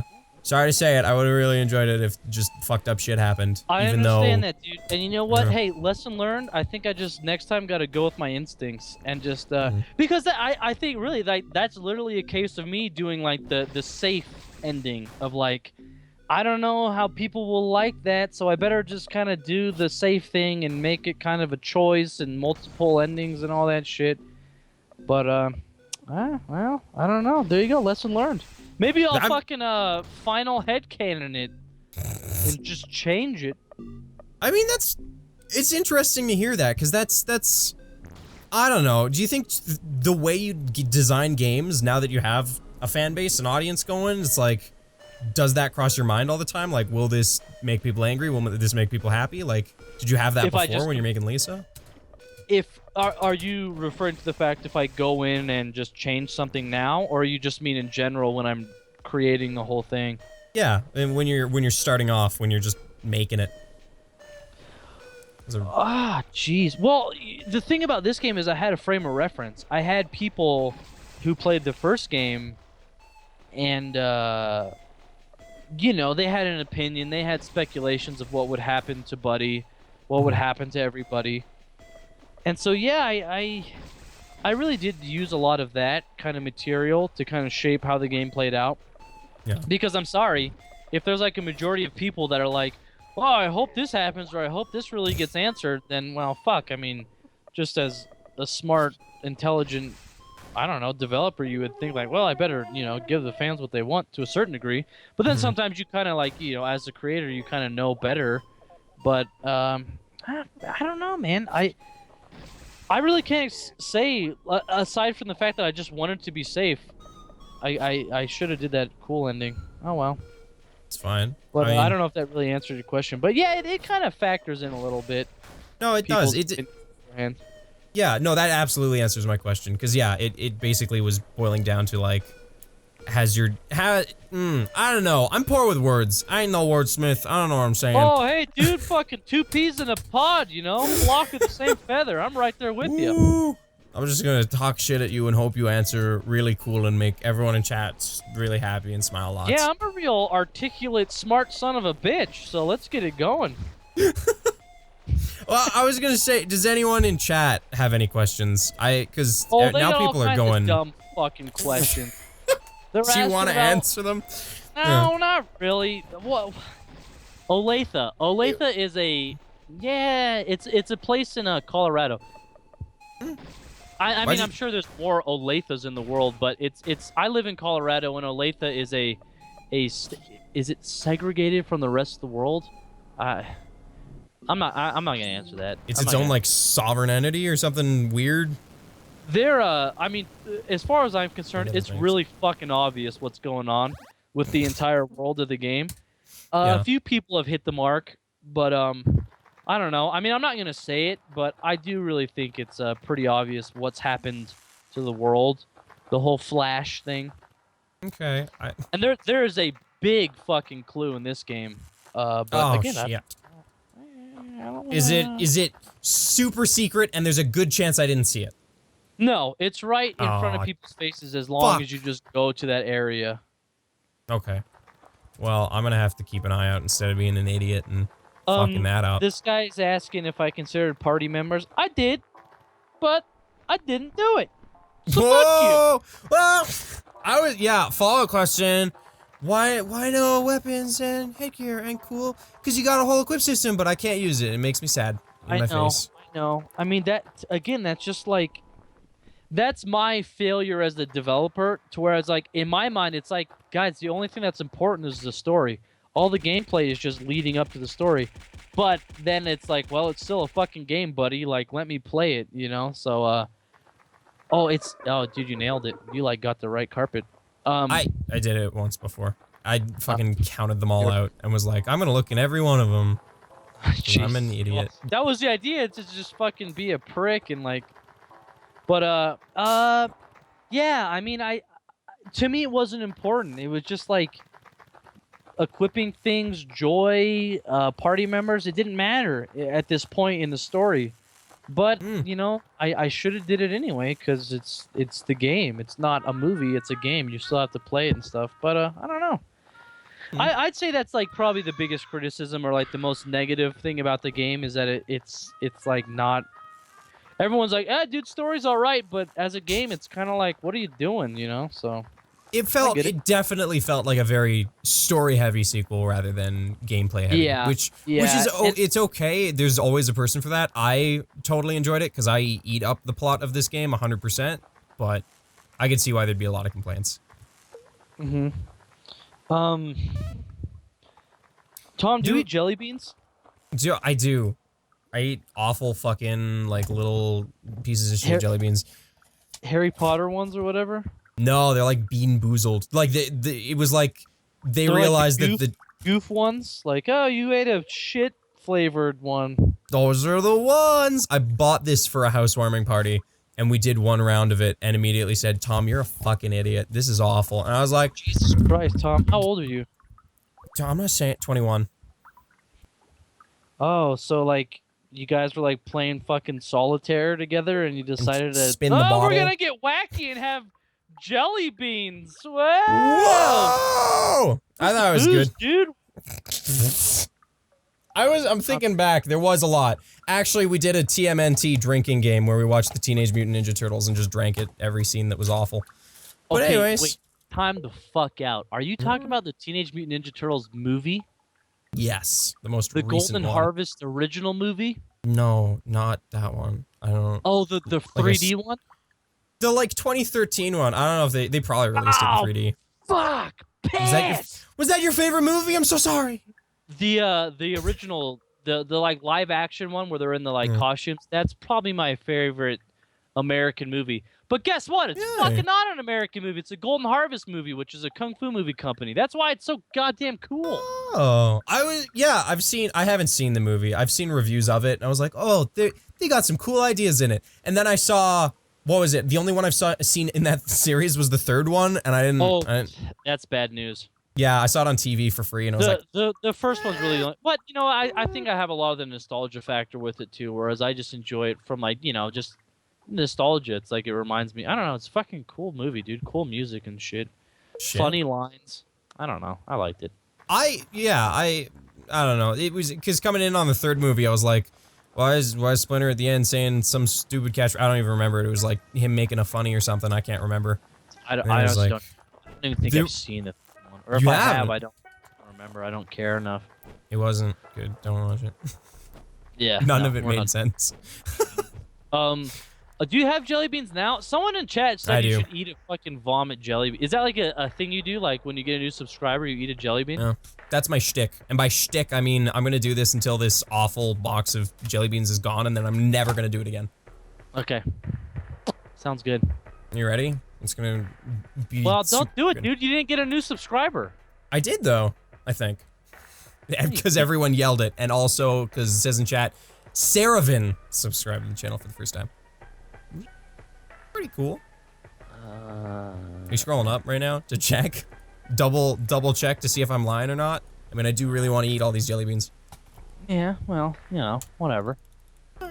I got a blue one. I'm not gonna say the flavors. Was it? Do you got like one of those gimmicks on that like shows like? Because I don't remember seeing anything. Like, you know, the things like, oh, Tom got a new subscriber. It says like a little. Oh, like a pop-up thing? Yeah. No, I don't know. I didn't like that. It felt too impersonal, and there's been a lot of pressure on me since that became a thing on Twitch, and I was like, I guess I better start doing stuff that people like soon. Like a pop-up? Yeah, like that. I don't want to do that though. Well then fuck you! You just fucking ruined it! I was about to fucking subscribe to your channel and it's just so I can make you eat a jelly bean, but now it's not even gonna matter. You won't even know. I still eat a jelly bean and it pops up in chat and I go, oh, thank you. Instead of having like a flashy ad going, fuck yeah, you did it.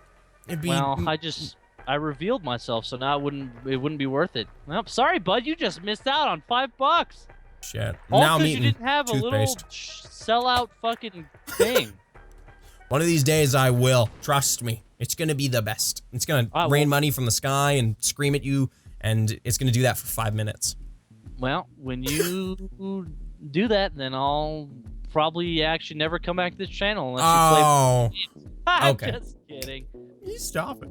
Well, that's good. Saravin, I did get a disgusting one. Toothpaste was the one that was bad, but since it's a jelly bean that's trying to taste like a thing that's trying to taste like another thing, it kind of like negates itself. It just kind of tastes like whatever mint is.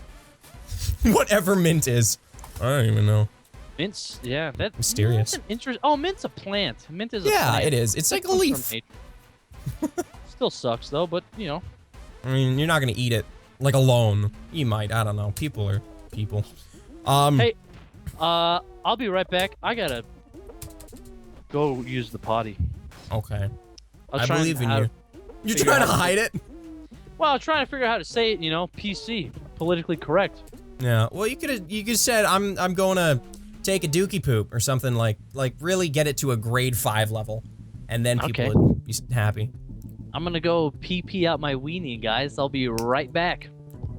Solid. Okay, I'm one of those people where if you say it at like a grade 5 level, it's like 8 times weirder, so. That was a bad suggestion. I shouldn't have even said. Sorry, guys. Isn't there dirt flavor or some shit? There's like, no, there isn't. It's from the same company that did those like Birdie Bots beans, and then they realized that this is like an awful thing that people do, so. Wow, that was a really easy fight. I wasn't paying attention at all. So then they started selling these other extra packs, but that's about it. I'm quoting, tell him that when he gets back. Tell him that you're scared of him. He's gonna lay right into you. I'm gonna tell him that you're scared of him. Can we go back to how things were? Fuck no. I like things how they is. Isn't there an earwax flavor? That's another Birdie Bots deal. Oh.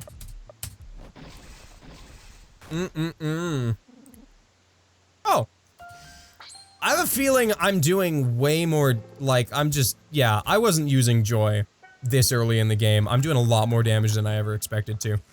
Time to kill, Cindy or Mindy or Dice Mahone. Immediately, I go through, like, 4 names and then I'm like, oh, Dice Mahone, yeah, that's who this was. Whoops. Totally flubbed that shit. I think Austin's yelling at us from the bathroom. I heard something. I heard a thing. Perfect. Perfect.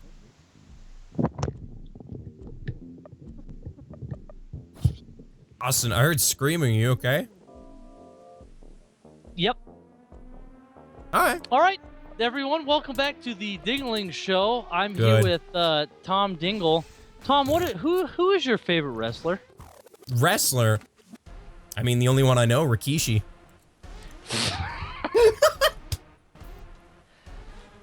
Yeah, right. yeah. Well, you got the answer that we all knew in our hearts. I don't know. I don't really like. Everyone tells me John Cena is like the Superman of wrestling. How he's like perfect in every way and he has no flaws. Jesus Christ of wrestling. And let me tell you, he should take a fucking page out of his book and just go die on a cross, if you know what I mean. Whoa! That'd spice some things up. Who's your favorite wrestler, and what's his signature move? Oh boy. Oh shit. Here we go. Did I open a can of worms? God, there's so many. I like Dolph Ziggler. I think I gotta just I gotta come out and say it, man. Dolph Ziggler's my fave. His finishing move, well, he does the zigzag. I don't think he's done it in months because he never wins anything, so he never really gets a chance to use it. Oh. I really like Bray Wyatt. Well, wait, what's the zigzag? He basically just fucking jumps up and becomes parallel with the ground and grabs, like he's behind you. He jumps up, grabs you by the, reaches around to your face and just kind of like carries you to the ground with him as he falls. Whoa. But he's very good at what's known as selling, which is basically like you get hit or you do something and he like has this real good ability to really make it look more exciting than it is. So the idea of a man just like jumping up in the air, grabbing your head and falling to the ground sounds kind of lame, but he fucking like just flails around and wiggles and shit, so it looks really far more interesting than it actually is. Sounds pretty cool. Who's number 2? Yeah. Oh, fuck! You were getting into it. You gotta tell us now. I like Bray Wyatt, man. He's a backwoods cult leader who likes to call out... See, dude, fucking the world of wrestling is so fascinating. He comes out to the ring with a gas lantern. What? Okay. Yeah. Yeah, that hit me. Yeah, okay. What's he do with it? He walks. They turn the lights out and he just walks. And all right, but I gotta tell you, man, I've been to some of the fucking Sorry, Ding, it's cool. Hold. Sorry, Tom, we gotta pause. Oh. Fresnar. Sorry, Ding, it's cool to hate Ziggler now. I would like you to explain what you mean by that comment, okay? Full-heartedly, give me an honest response.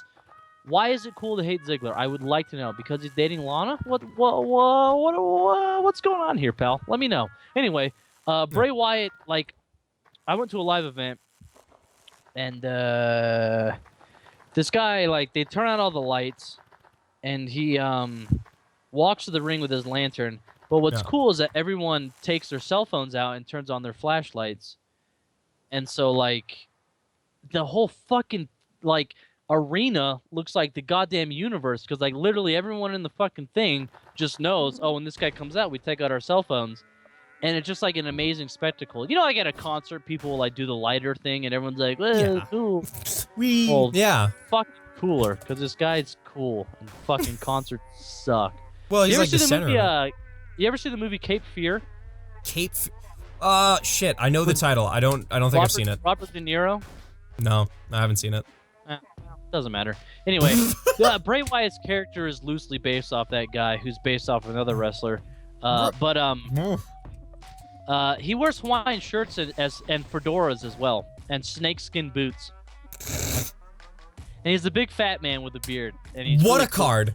I love him already. Like, he just fucking spews off like cult like leader god shit, and it's awesome. And he's like, "Oh, you got muscles, you suck.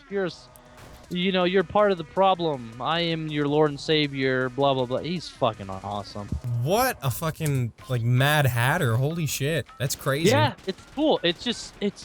I love the fucking stuff where it's like, this is goddamn wrestling, and you have like this fucking cult leader influencing other wrestlers. It's such a weird, wacky fucking universe. It's fantastic. That's why I really wanted to get into it, is hearing how, because it's all these different characters, but it's not them alone, it's them interacting with each other, and it sounds fucking batshit. I really, really wanted to see them. Like, I heard crazy stories about, oh my god, fuck. Who is... I gotta tell you, sorry, go ahead. No, it's okay. I'm not gonna get it. It's like a dead guy. That's the really famous dead guy that's still alive for some reason. Undertaker, dude. Undertaker. I'm sorry. Fuck. He sucks. This is what I'll say. Yeah. The guy I just described is kind of like, all right, you know, like fucking weird and kind of gimmicky and stuff. Yeah. But for me, the Undertaker is like the last of these just like really cartoony. Really, he's like a fucking wizard. It's just like he's a fucking wizard wrestler. Like, yeah. No, there's like no much. stakes with him. There's literally no stakes. He just gets away with anything. I'm like, what the fuck is wrestling right now? It's like, I mean, it's obviously fake, but at least fucking humor me. Like, don't completely insult my intelligence. I at least want to have some fun here. You know? Like, Christ. It was so funny. I always heard of him as this like big bad guy, and then I finally looked up like what he'd been doing, and I was like, fucking, he's been resurrecting people from the dead and doing all this other like nonsensical things. I'm like, see, that's the thing, is that he's like the big badass of the wrestling world, but he's like, he's fucking lame. He's like a goddamn cartoon character. He fucking shoots lightning bolts at people. It's like, what the fuck? And he's like 70 years old, and he's just like, he can barely fucking wrestle now. He just had a match with Brock Lesnar, who's like a very popular figure in the wrestling world right now. yeah. And it was just like, what are we doing, guys? Like, Jesus. He's one of those few people that's never lost a match, right? Well, Thomas, that's the thing. He just recently had his streak broken by this gentleman I was just talking about, and they had a rematch of sorts, which was complete horseshit, but that's a whole other fucking topic.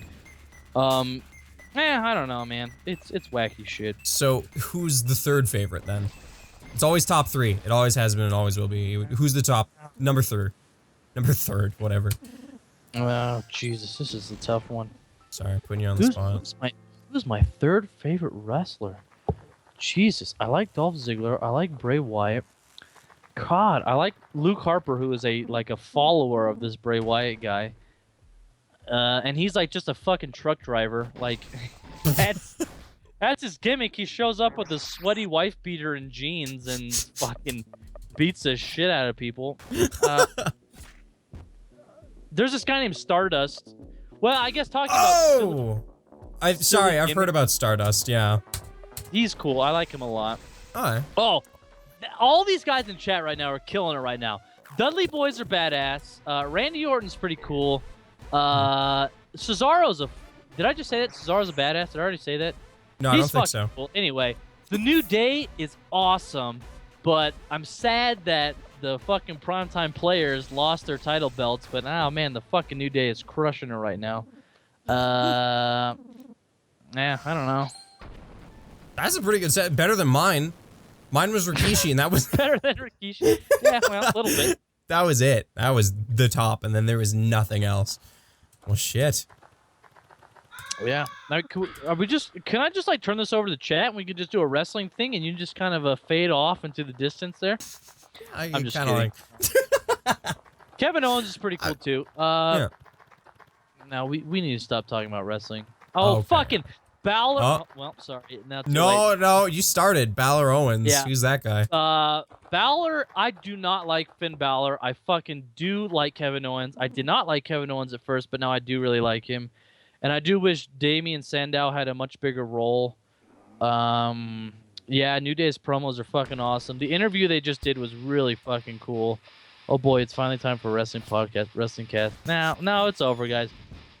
That's it. Just ended. Damn it, no more shit. Wrestling. I'm gonna lose all the wrestling fans. Hey, get out of here. No, come back. All right, well, fine. I did have a question though about. Yes, please. Literally, this is just a full encompassing. I'm hoping there's something there, but I don't know if there is. What is with Big Lincoln? Him being the top of the list, him being this crazy fucking, almost luchador-looking guy with a wolf mask. Like, what is happening with this guy? He's fucking badass as shit because of, theming in dark area and really, spooky. That's it. It's just, he's supposed to be, like, the biggest fucking badass, like, the end. I mean, I don't know. There's not much to really say about it, but he's, like, he's the top guy. I mean, so Rando's the one that kind of, like, sets out an active. Rando is more of like an activist. So it's not so much to say that Rando's like kind of the leader of the world, but he's the one that's like actively trying to change things. Yeah. But the problem is that he had a very hard time controlling his army, which again is stuff that's never really explained. It's just kind of happens. It's like a thing throughout the game. But yeah, Rando has his whole army, and they don't really pay attention to what Rando actually wants them to do. But the fact of the matter is that these guys on the list are the ones that are really like the strongest, you know. And Big Lincoln, just like the biggest, baddest motherfucker in the world. But I mean, you can tell he's clearly like some kind of like silent, you know, he just don't give a fuck. So Yeah. it's not like he's. So Rando kind of like was out of all these people, he's the one trying to get shit done. But a lot of these people on the list are just like strong dudes, you know. It seemed And like Big it. Lincoln, yeah. I mean, that's it. Like people That's it, have yeah. gone to challenge him. And the thing that I like about Big Lincoln is, I don't know, you can maybe put 2 and 2 together, but he's got all the fucking like gravestones leading up to his area. Yup. But those are all the challengers, and he goes out and buries them himself after they've been killed by him. Oh shit. Yeah. To be honest, I didn't put much thought into it, but I just kind of assumed it was the bodyguards hanging outside the door, which to me I was like, why does he need bodyguards if he's so tough? And I kind of expected like, oh, he's just gonna be a weak piece of crap that just happens to have a whole bunch of guys around him, but no, he's like a really fucking tough deal. Yeah, yeah. Actually, people are bringing up Cindy Gallows, which actually was what I was told the worst fight in the game and the biggest letdown, because originally the Cindy Gallows fight was just those archer guys, and that's it. They already killed them before you got there. I thought that was pretty interesting. The guy was like, that's kind of a letdown, dude. Like, we got to the boss and we didn't even get to see him. So I was like, well, fuck. It was like literally the day before launch, I made the song and I made that fight. And yeah, I just made it like, well, shit. He's going to come back to life and fight you. So, and it's, people have actually been saying like, holy shit, this is like one of the coolest fights in the game. And it was such a like off the cuff decision to like actually make him a boss, you know? That's really cool, because when I got there and I saw, I was like, oh, he's already dead. Oh, that's like a... I mean, it was kind of like it was a damper, but it was really like, oh, this is like... It kind of... It built it up as like a really... different. It was, yeah, it was different, and it made it feel like a live world where things are happening and they're not all just muddy. Yeah, that was the idea, yeah. Which but, I thought was cool, like, but... Yeah.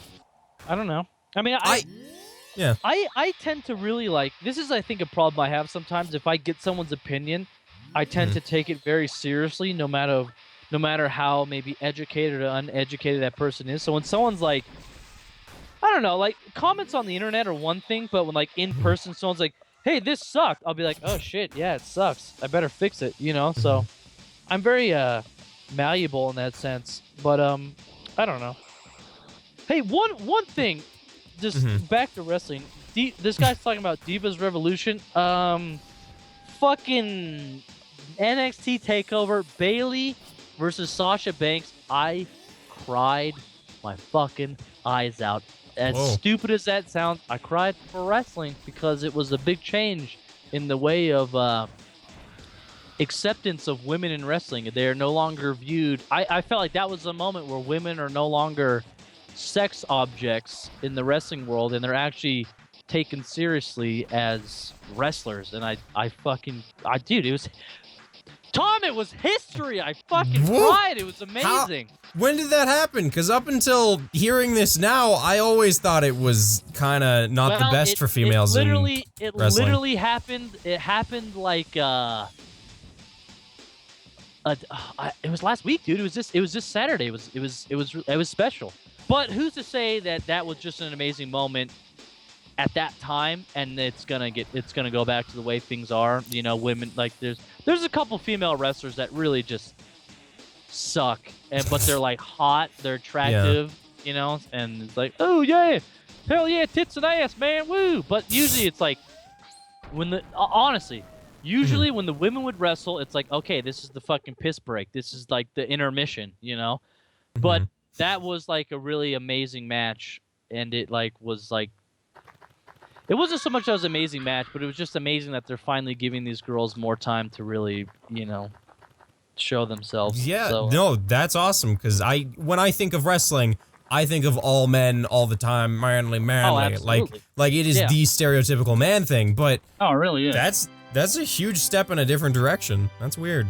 It's very interesting. I find it quite refreshing. Something else about fucking wrestling I wanted to get to. Said something about divas. There's one last thing. Yep. You're scrolling up, checking it out. Yep. No, well, maybe not. Maybe that was the only thing. Ding, how do you feel about people correlating Big Lincoln to the... Yeah, Big Lincoln has the same move as the Death Queen. They fucking hang out. They hung out. Why do you think Death Queen was such a good fucking wrestler in the arena? Because he learned Big Lincoln's move. Yeah. To be honest though, this is one of those things that popped out at me as soon as, you know, I got rando, was the Armstrong style. I immediately thought, oh, it's just Brad and training him. I did not leap for adopted in any way. That was like a huge jump for me. I did not expect that. Well, that's the thing, is that there was no real legal adoption at all. It just Brad. Rando was homeless. He was a abandoned child, and there was supposed to be like in the conceptualizing the game, Rando. There was supposed to be more scenes where you saw Rando as a wee lad, and he was basically a homeless kid with a stutter and like mental issues. But no, Brad essentially took Rando under. It's very much like old kung fu movies. Like it's like he took him under his wing and like basically lived with him and trained him. Yeah, it wasn't like a legal document thing. It was like a spiritual thing. No, not at all, not at all. And that's why it very much Rando kind of he describes his relationship probably a lot different from the reality of the relationship, you know. So I don't know. No, that was really cool, because I totally did not see it coming in that sense, where, I don't know, where Rando even acknowledged any relationship with Brad. I thought it was just gonna kind of be a flashback and something you're supposed to remember, but like, it coming up was really, I don't know, it was odd. Did you do this did you make that same choice the first time, or did you choose the other option this time? I chose the other option. Okay, cool. Yeah, I actually didn't expect to have to fight this guy, like, at all. I kind of expected the mutant to still swoop by and be like, squish, and then fly off. No, that's another thing that's kind of been up in the air, like, in terms of people talking about, like, what's going on. That's one where I don't think people quite grasp the whole, that big monster, like, why it does what it does and stuff. Yeah, that was something that stood out to me. Just specifically, how it's talked to, especially in the end, and how it pops up at all of these very key moments and doesn't go away. Like, it's a very unique mutant. It's very agile, and it's very... there was something about that mutant, I could not, for the life of me, tell you what it was. I assume there was some relationship with Yudo, and that was it. That was as far as I got. Yeah, there is. There is. Okay. And there you go. That's really, I mean, really, that's Building kind of all you need blocks. to know. All right. Yeah. I'm sure people have found more things to... I'm dead, aren't I? Oh, I'm not. Good. Yay. Shit. I didn't know you could do that. Yeah, I'm sure people have found out other things with it, right? They speculate. Oh, okay. There's been a lot of speculation. I'll tell you this. It's not Buddy's mom. It's not Buddy's mom at all. Okay. That was yelled in chat a few times. I was like, yeah, I don't see any reason to believe that, so I'm not going to even acknowledge it, but, you know. On the Steam forum, a lot of people have made that speculation, too. But it's not true. And I mean, I don't know. I really could just say it, but I don't want to. I'd rather ruin not. it. I don't want to ruin it for people, because it's like, oh fuck, well that made it less exciting than I thought it was. Yeah. Everyone's imaginary ending is probably better than anything. Have way better ideas than I do. Yeah. But now as like a developer of content, I really dislike the idea. I'm starting to dislike the ambiguous stuff, which when I was younger and like when I would watch things, I really loved the like, well, what do I think happened? But then as I got older, I just fucking realized it's like, dude, the fucking creators of this stuff, they always have the same answer. Well, it's whatever you want it to be. And I think that really like kind of takes away the like, well, then why do I fucking care if it's whatever I want it to be? Like, I want answers, man. Fuck you. I suppose. So I always thought that movies and books, like specifically movies and books, I was like, why are movies always talked down to when there's a book variant, and I always thought it was because in a book you have your imagination and you can craft a scene masterfully in any way you want, and that's why it's always better in a movie. And there's always more detail, of course, but I always thought, yeah, you know, the viewer or the person that's experiencing a medium usually has better, more relatable imaginary endings than you could ever make, because they're made by the people that are reading or watching or playing. I don't know. Yeah, absolutely. I did come to that conclusion that it's like, honestly, the viewers' minds are gonna go to the worst possible place, and like a lot of really, I mean, it's That's just like, true. Like people always like, one thing that I really love is like Buddy's Age. Everyone always just goes straight to like the worst like number possible, you know, and that's fine because that's kind of the way it's supposed to be. But I just never really wanted to come out and say it. But I will say that for in terms and. This is another thing too with this game or this series is that it's like the first game was fine, and I don't think I maybe took it as seriously as well, let me backtrack.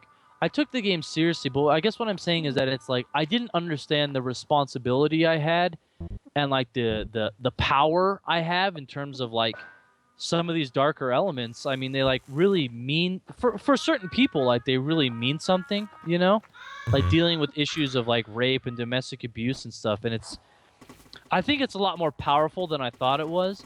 And that really kind of like freaked me out in that it's like, I'm dealing with some serious issues that, I don't know, man. It like you don't weird. have the answer to? Well, it's not so much I don't have the answer to, but it's like, do I really want to keep going there? You know, like I made Lisa, the Painful, and you know, it's a fairly well received game, and yeah, like after I made it, like I just realized, like, holy shit, I made a game about fucking like domestic violence and like you know, rape was a huge like theme and stuff, and it's like, is that really what like? Holy crap, I can't believe I went there. And it's like, well, fuck, I mean, with this game, it's like, it's too late. I can't go back. I got to keep going. And I had a lot of really fucked up shit planned. And it made it into the game, but it made it in a more ambiguous way. So, I guess what I'm trying to say is, like, in terms of, like, the ambiguous stuff is that it's like, well, probably, if you're thinking something really bad, that's probably what happened, you know? Because I was kind of thinking the bad thing happened too for a lot of the scenarios in the game. But I felt like it's more classy to kind of leave it, you know, up in the air as opposed to being very grotesque. Because I hate horror movies. I hate movies with, you know, obscene violence and like really kind of graphic violence that's unjustified. Which is so odd because, you know, I make the stuff that I've made is very, you know, associated with horror and it's very, I mean, Christ, look at the fucking, look at what you're walking around, all this blood and like disfigured people and stuff. So it's weird that like I don't watch horror movies. I can't do it. I get too scared and like I can't sleep because I think like, oh, the fucking creepy girl's gonna come kill me in my sleep, even though it's like obviously never gonna happen. It just, I don't know. So it's very strange to me that I'm attracted to all this kind of darker stuff, but yet I really absolutely hate it when I watch other people's, you know, content they create. Just because it irks you so much, or is it because they could have done it better? No. And see, this is the weird thing. Whereas, like, I don't know if the stuff I create is classy or I don't know, it's interesting. Like I guess what I don't like is shock value stuff. Okay. But then I kind of feel like I'm walking this line where a lot of the stuff in Lisa is very much like shock value kind of material. But what I tell myself and what I hope is that at least this shock value stuff has, you know, a story around it that kind of gives it a purpose. It's not just doing it for the sake of doing it, you know? No, absolutely. Like, I can confirm on my end, at least as playing the game, absolutely. Anytime something comes out and twists my mind or goes, this thing's now happening and I now have to deal with it, it doesn't Right. feel like it's thrown in to spice up the gameplay because it was getting too boring. It feels like a natural progression. Like, this is something that, like, it doesn't feel at all like the game hinges on those elements to even be a thriving environment. Like, it's just something that's interesting to have happen, and something that makes you always on your toes. Yes, absolutely. You know, I guess what it is like I like violence and I like horror and just weird stuff if it is grounded within the reality of the universe created. Like, I gotta, like, fucking, the most recent Rambo movie, the one where he's, like, 50 years old and stuff or whatever. I don't know. Have you seen that? No. Stallone? Well, it's, you know what Rambo is, though, right? Oh, God, yeah. Yeah. Yeah, but, like, all his other movies or whatever, cheesy. But this one was, like, ultra violent. Like, it was really one of the first of these, like, kind of movies that's using this, like, digital blood effect, whereas, like, people are getting shot in the head and their heads are blowing up and legs are flying off, and it was absolutely extremely grotesque, but it didn't bother me at all because I felt like it was so justified in the, like, the story, the universe they were telling, you know? And it seemed like it wasn't like, oh man, I don't know. It's so weird to me. I don't know. I wish I could, like, kind of pinpoint why that one felt different to me than, like, other stuff where it's like, oh, and in this scene we're gonna blow the guy's head up and everyone's gonna love it. You know what I mean?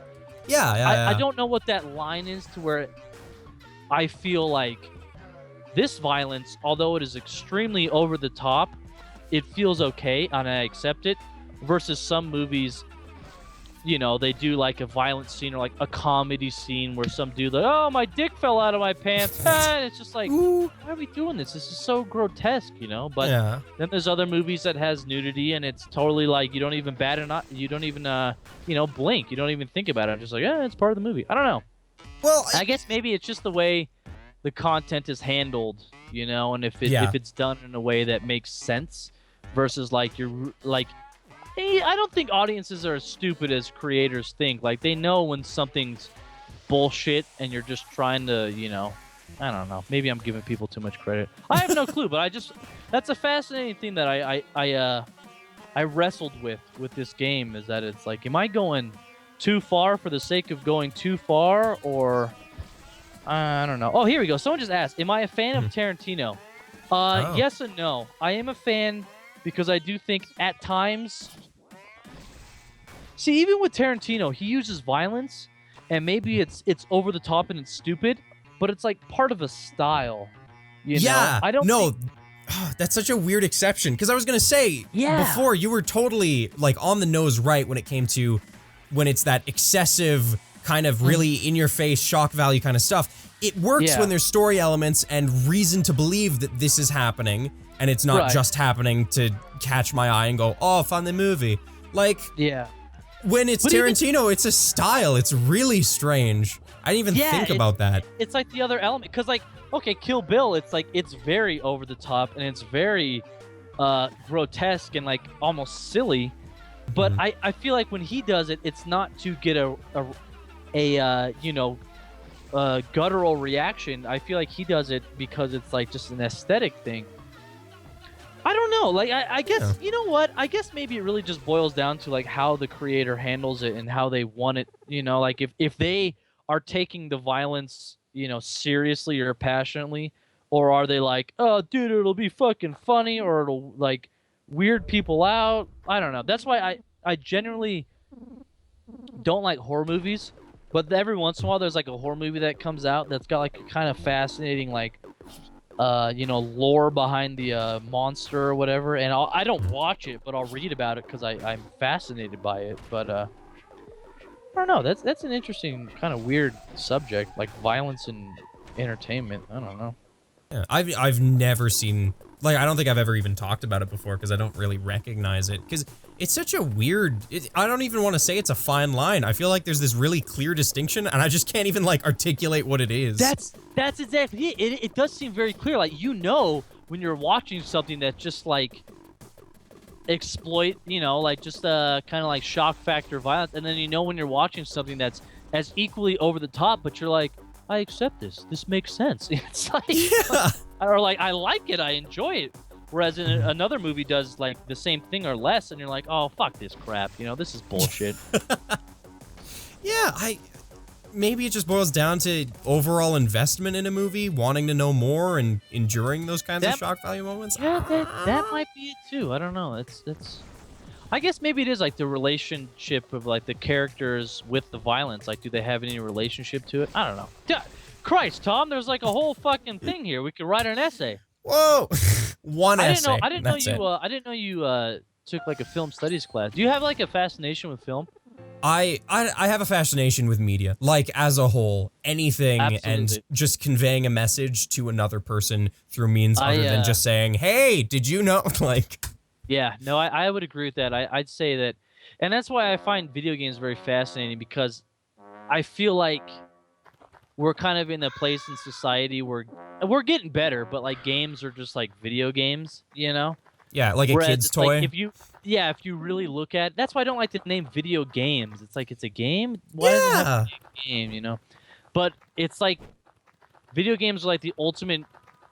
It's like the 4D. If a movie is 3D, it's art, like audio, you know, visual, and like mental, you know, conception. Like video games is like taking it to the fourth dimension of like you're playing all those forms of entertainment. Absolutely, I always thought of it that way. Yeah. It's kind of annoying to me that video games really get kind of like, and I guess what annoys me is not so much that people perceive it that way, but that game creators just keep accepting that it's like, oh, video games are like this, you know, and we keep remaking the same old shit, you know, or building off of what's already been done. Whereas, like, I don't know, you know, Jonathan Blow, the guy who made what the fuck's that game? No, not Limbo. Wait, Limbo? No, it's not. It's like the first puzzle fucking indie game. Yeah, Braid. That was what it was. Yeah, like the first like indie game that really got over with like the world. Yeah, but I mean, that guy I think is like really on the right track, and he had a lot of interesting things to say, but I think that guy kind of fucking is a little too out there, though. He seemed like a very, I don't know, whatever. Maybe I shouldn't fucking talk shit about game developers That's on a live stream. Yeah. But I don't know. I think that guy's kind of on the right track, but at the same time, I think that guy's kind of a dickhead in real life, so it makes it kind of tough. I'm happy enough to say that I have literally no other experience with that guy other than watching Indie Game the movie, and he just seemed like a shadow, which was what he was portrayed as. I was like, all right, whatever. He made a really awesome game. I haven't looked up past that though. Well, I've never even played it, but I just found, you know what I'd say? I'd say he's more of a very intelligent person and less of a artistic person. So I think he comes from a place of like a lot of advanced, you know, kind of viewpoints in like science and technology. Whereas I don't think he's as like artistic with it. You know what I mean? If that makes any sense. So I think he kind of has a really like a lot of cool ideas in terms of like more logically based things. Rather than artistic, yeah. Yeah, and I don't, you know, in terms of like storytelling and like really like emotional delivery, I think he does a good job, but I don't know. I just think he's kind of a very like analytical kind of type person, which is fine.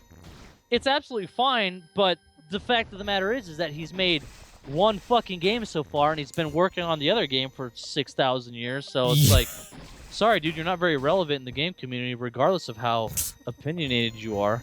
Yeah. But that's kind of off topic. I guess the point is that, yeah, I really think video games could be doing so much more as a medium, and they just aren't. Just aren't. I don't know. Yeah, it really hurts me when I see things where I see a new video game come out and more and more video games aren't. This is super, so hipster, that kind of bullshit. Oh, that's fine. Where lots of video games are coming out and they're very focused on money rather than conveying a message that I haven't seen before. Like, I would love to see. There are a lot of games I really, really, really enjoy. It was funny, I was on a trip recently and one of my family members that I met up with, he was telling me like, oh, have you played Journey? It's this amazing game. I'm like, yeah, I have. That's a really good. I'm glad you've played it. That's really cool that it's like getting out there and getting popular and all this other stuff. Like, I don't know, but when I hear a friend saying, dude, check out Cookie Clicker, I just kind of cringe and go, That's just like, I don't know. Absolutely. No, I I don't know. Like I fucking hate games that are just there to fucking waste your time. You know? There's so many in-between games now that, like, mobile Yeah, games is a thing. and I mean, cell phone games are the biggest perpetrator of that, where it's Yeah. like, hey, you literally are playing this game because you want to waste time. You know what I mean? Like, you are bored and you don't want to talk to people, so fucking play Candy Crush. I don't like that. I just really don't like that. To me, it's so, I don't know. Well, I feel that there's a place for it, but I really fear that that's going to be the general opinion of video games as a whole, is people that don't play video games getting introduced to, like, clicker games and, like, phone games and going, that's video games for you. I think it's so hilarious. I think it's so fascinating. Is like, I think Angry Birds to me is like the funniest thing ever, because like, that's like the biggest fucking game in the world. That's like $1 billion corporation off of that one fucking cell phone game. And what cracks me up about it is that it's like become such like a huge part of just like society. Like, everyone's played Angry Birds and knows what Angry Birds is. But what it really boils down to is, it's like, come on, dude, like, that's like, Christ, they were making fucking games. You could have made a game like that on the Super Nintendo. Like, it's such a, there's nothing new. It blew my mind when it came out, because when it came out, back in the day when I didn't have video games or anything, I had a really crappy laptop that all I could find was like really cheesy Flash games out there in the world. And I played a game exactly like Flappy Bird. And then it comes out and all of a sudden it's hot shit just because it's on a mobile platform and has this really weird art style. Like, and I'm like, a new introduction to like a market that's never been, you know, it's like now everyone has this iPhone or whatever, a phone. And so I just love the idea that it's like, there's a whole generation of people being introduced to like mobile games like that. But it's like, there's also, in that same generation, there's like the small group of people that have been playing games like that. It's like that, you know, like their whole lives, and like that Angry Birds is like nothing compared to some of the achievements that have been made in video gaming. And I feel like in like 10 years, you're going to play a game like Last of Us on your phone. It's going to be like, holy shit, this is so amazing. And why, I can't believe it did that. And it's like, oh, dude, like, you know, it's been like that for a while. It's just now 10 years ago. Yeah, it got released on the iPhone 200, you know. I don't know. I don't know if I made my point, but I just found it so fascinating that it's like, oh god, like the next hit mobile game is going to be like a fucking like Pac-Man clone. It's like, whoa, this is so crazy. This is so cool. I love it. Whoa, this is so fun. I'm hip. I got my cool phone. It's like, holy shit, dude. Like, you know, this is like nothing new, bud. Like, this is nothing exciting. Games are way more interesting than this, you know? Oh, yeah. Oh, God. Even when, what was it? What was it? It was fucking Flappy Bird? Flappy Bird? Yeah. When that came out, I was like, man, I played the Impossible Game before. I've played helicopter Flash games where you're just toggling between two different states. That's basically it. But no, it's out. It's new. Everybody loves it because it's addictive as shit. Yeah, it's just funny to me, I guess it's like just how they're now being introduced to the world of gaming, but it's like you don't really consider, like, I'm not playing a video game, I'm playing Angry Birds. What are you talking about? You know, it's just like this weird kind of just the way it's been built. You know, I don't know. Like it's a disconnect from gaming. It's not quite gaming. It's just time. Yes, exactly. It's like, I don't play video games. I just, you know, I'm a casual Angry Birds player. I'm 6 years old. I just got my cell phone, and you know, I don't know. This is another petty thing, but it's like well, I mean, what we're talking about isn't as petty. It's seriously something that could be the future of gaming, but it was something that happened years ago, so now I can see it as petty. But back, the flip side of that, where it was like somebody would pick up Call of Duty and be like, I'm a gamer now. I am the gamer. Oh, absolutely. Like, I hated that, because yeah. I don't like that. That's two things I don't like. I don't like the fucking bro gamer stereotype and like the girl gamer stereotype. I just don't. And maybe, wow, here we go, treading into dark, murky waters. That's still relevant. Don't talk about that. Females in the world of gaming. I don't know, man. But that's I don't even want to really go into that. But yes, Yeah. I do not like the idea that like, oh dude, I fucking got a bag of Doritos and a Mountain Dew and an Xbox. I'm a fucking badass gamer, dude. Have you seen my fucking gamer score? Whoa! You know, it's like, dude, I don't like that now is like the depiction of what gamers are. Yeah, in that's like, you the know, like kind of stereotype. mass culture. Yeah, is that we're all a couple fucking cool broskies with our headsets, you know, shooting some fucking Iraqis on fucking Desert Warfare 2. Woo! No, I hated that. I feel like that's died down, but I still think it's there. A little bit, yeah. Yeah. A little bit. It's there, but it's just because you know, now it's like, oh, Destiny's like the new fuck. Oh, well, I don't know. I really don't know. I kind of stay out of it. Much like movies, I don't like the majority of new games that come out. I just think they're all fucking kind of the same horse shit, different fucking coats of paint. Yeah.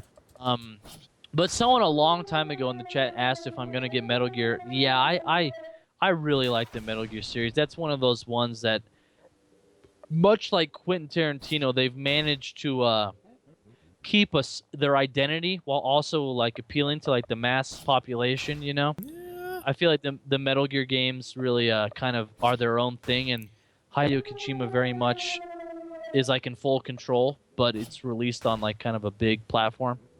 Yeah, Do you play Metal Gear? strange. Do you care about Metal Gear at all? I do. I really did for a while. I played all through the main series. I don't think I played one of the like PSP releases or something, but I really enjoyed it. It's a unique game. I don't think I could get an experience like that with anything else.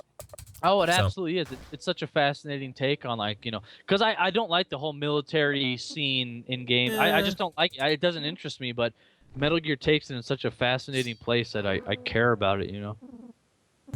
Yeah, well, it's weird because it's playing with that idea of spy and military, and it doesn't do it the same way as everyone else, which is, I fucking love that. And then there's just all the little flavor things that, you know, like the cardboard boxes and the magazines and just the goofiness of it. It's so... I love that stuff. Like looking out into a crowd, one guy's in his underwear, shooting an ice bucket, and it all melts. And like, why does it melt? Just because a designer was like, fucking do it. I don't give two. Here we go. Yeah, no, I love it. Somebody just asked about Five Nights at Freddy's. I've never played those games, but dude, fucking good job to Scott Cawthorn is his name? Yep, that's his name, yeah. Developer.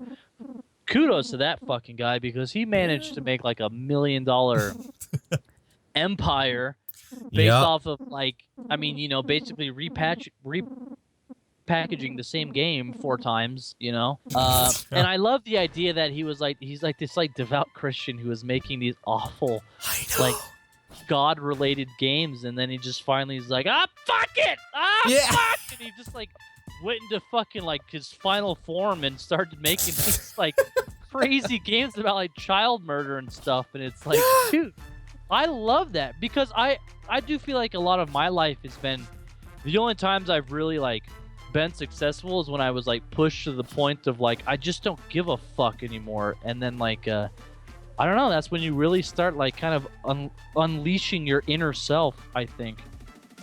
Not to get all you know.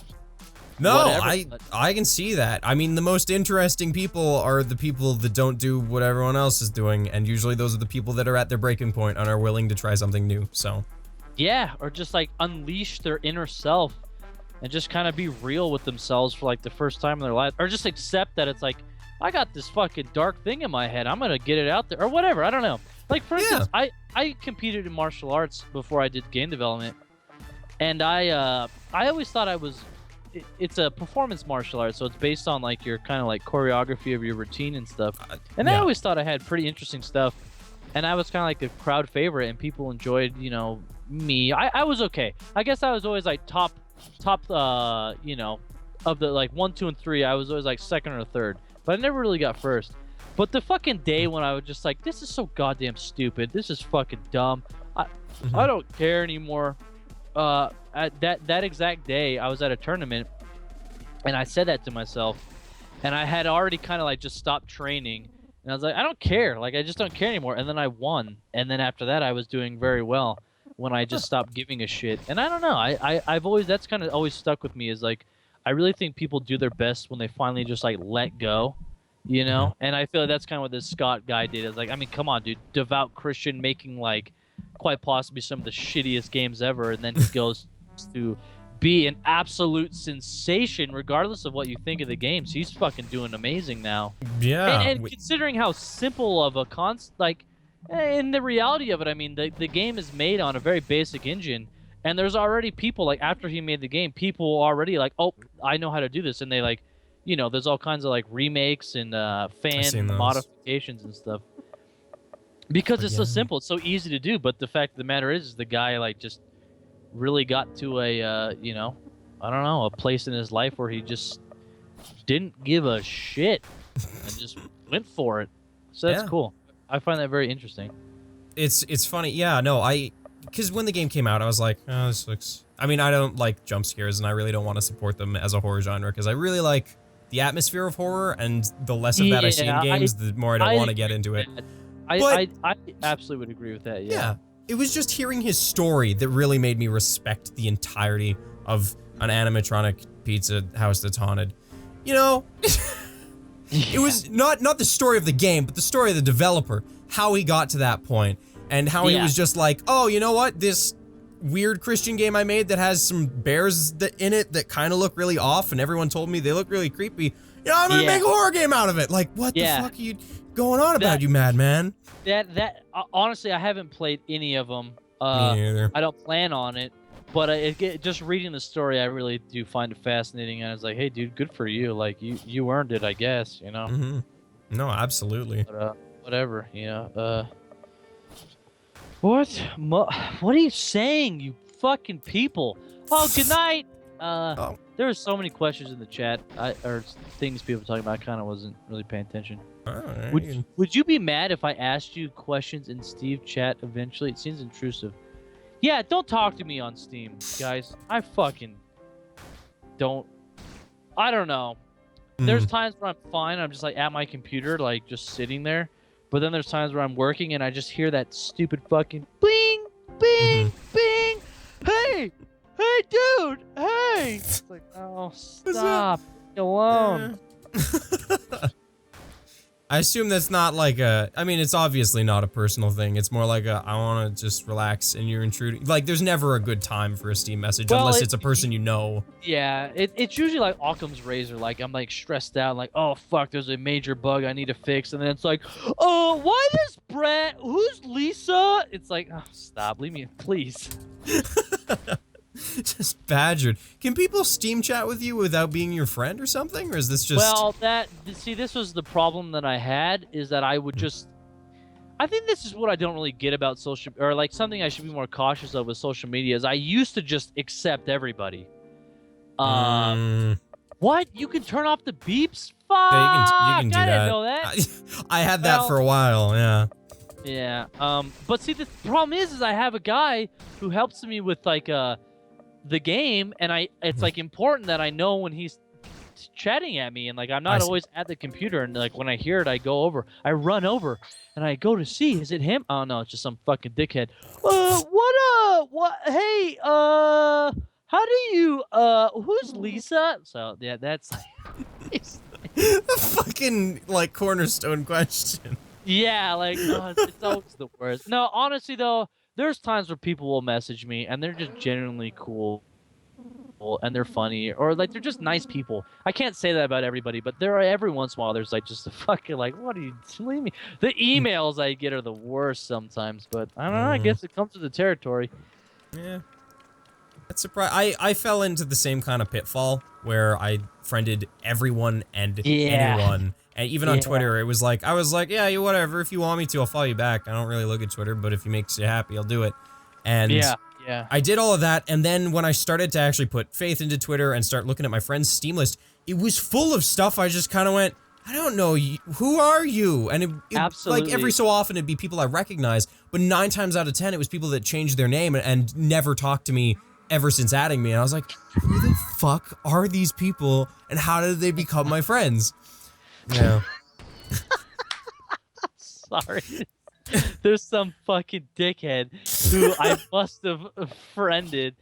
Yeah. He's doing a bit! Is he? Yeah. Take a screenshot! he's not worth it. He's Steam messaging me right now, and he's like, "Hey, man, you all right? Is this annoying? Hey." So he Good. must be in the chat. He's doing a Good. bit. This fucking guy. Nice. That was funny. No, that was good. Yeah, no, I really don't mind it, but there's times where I'm like in the zone, and then it's just like bleep, bleep, bleep. Hey, dude, look at this cool fucking image of a dude with no arms I found on the internet. Like, oh, shit.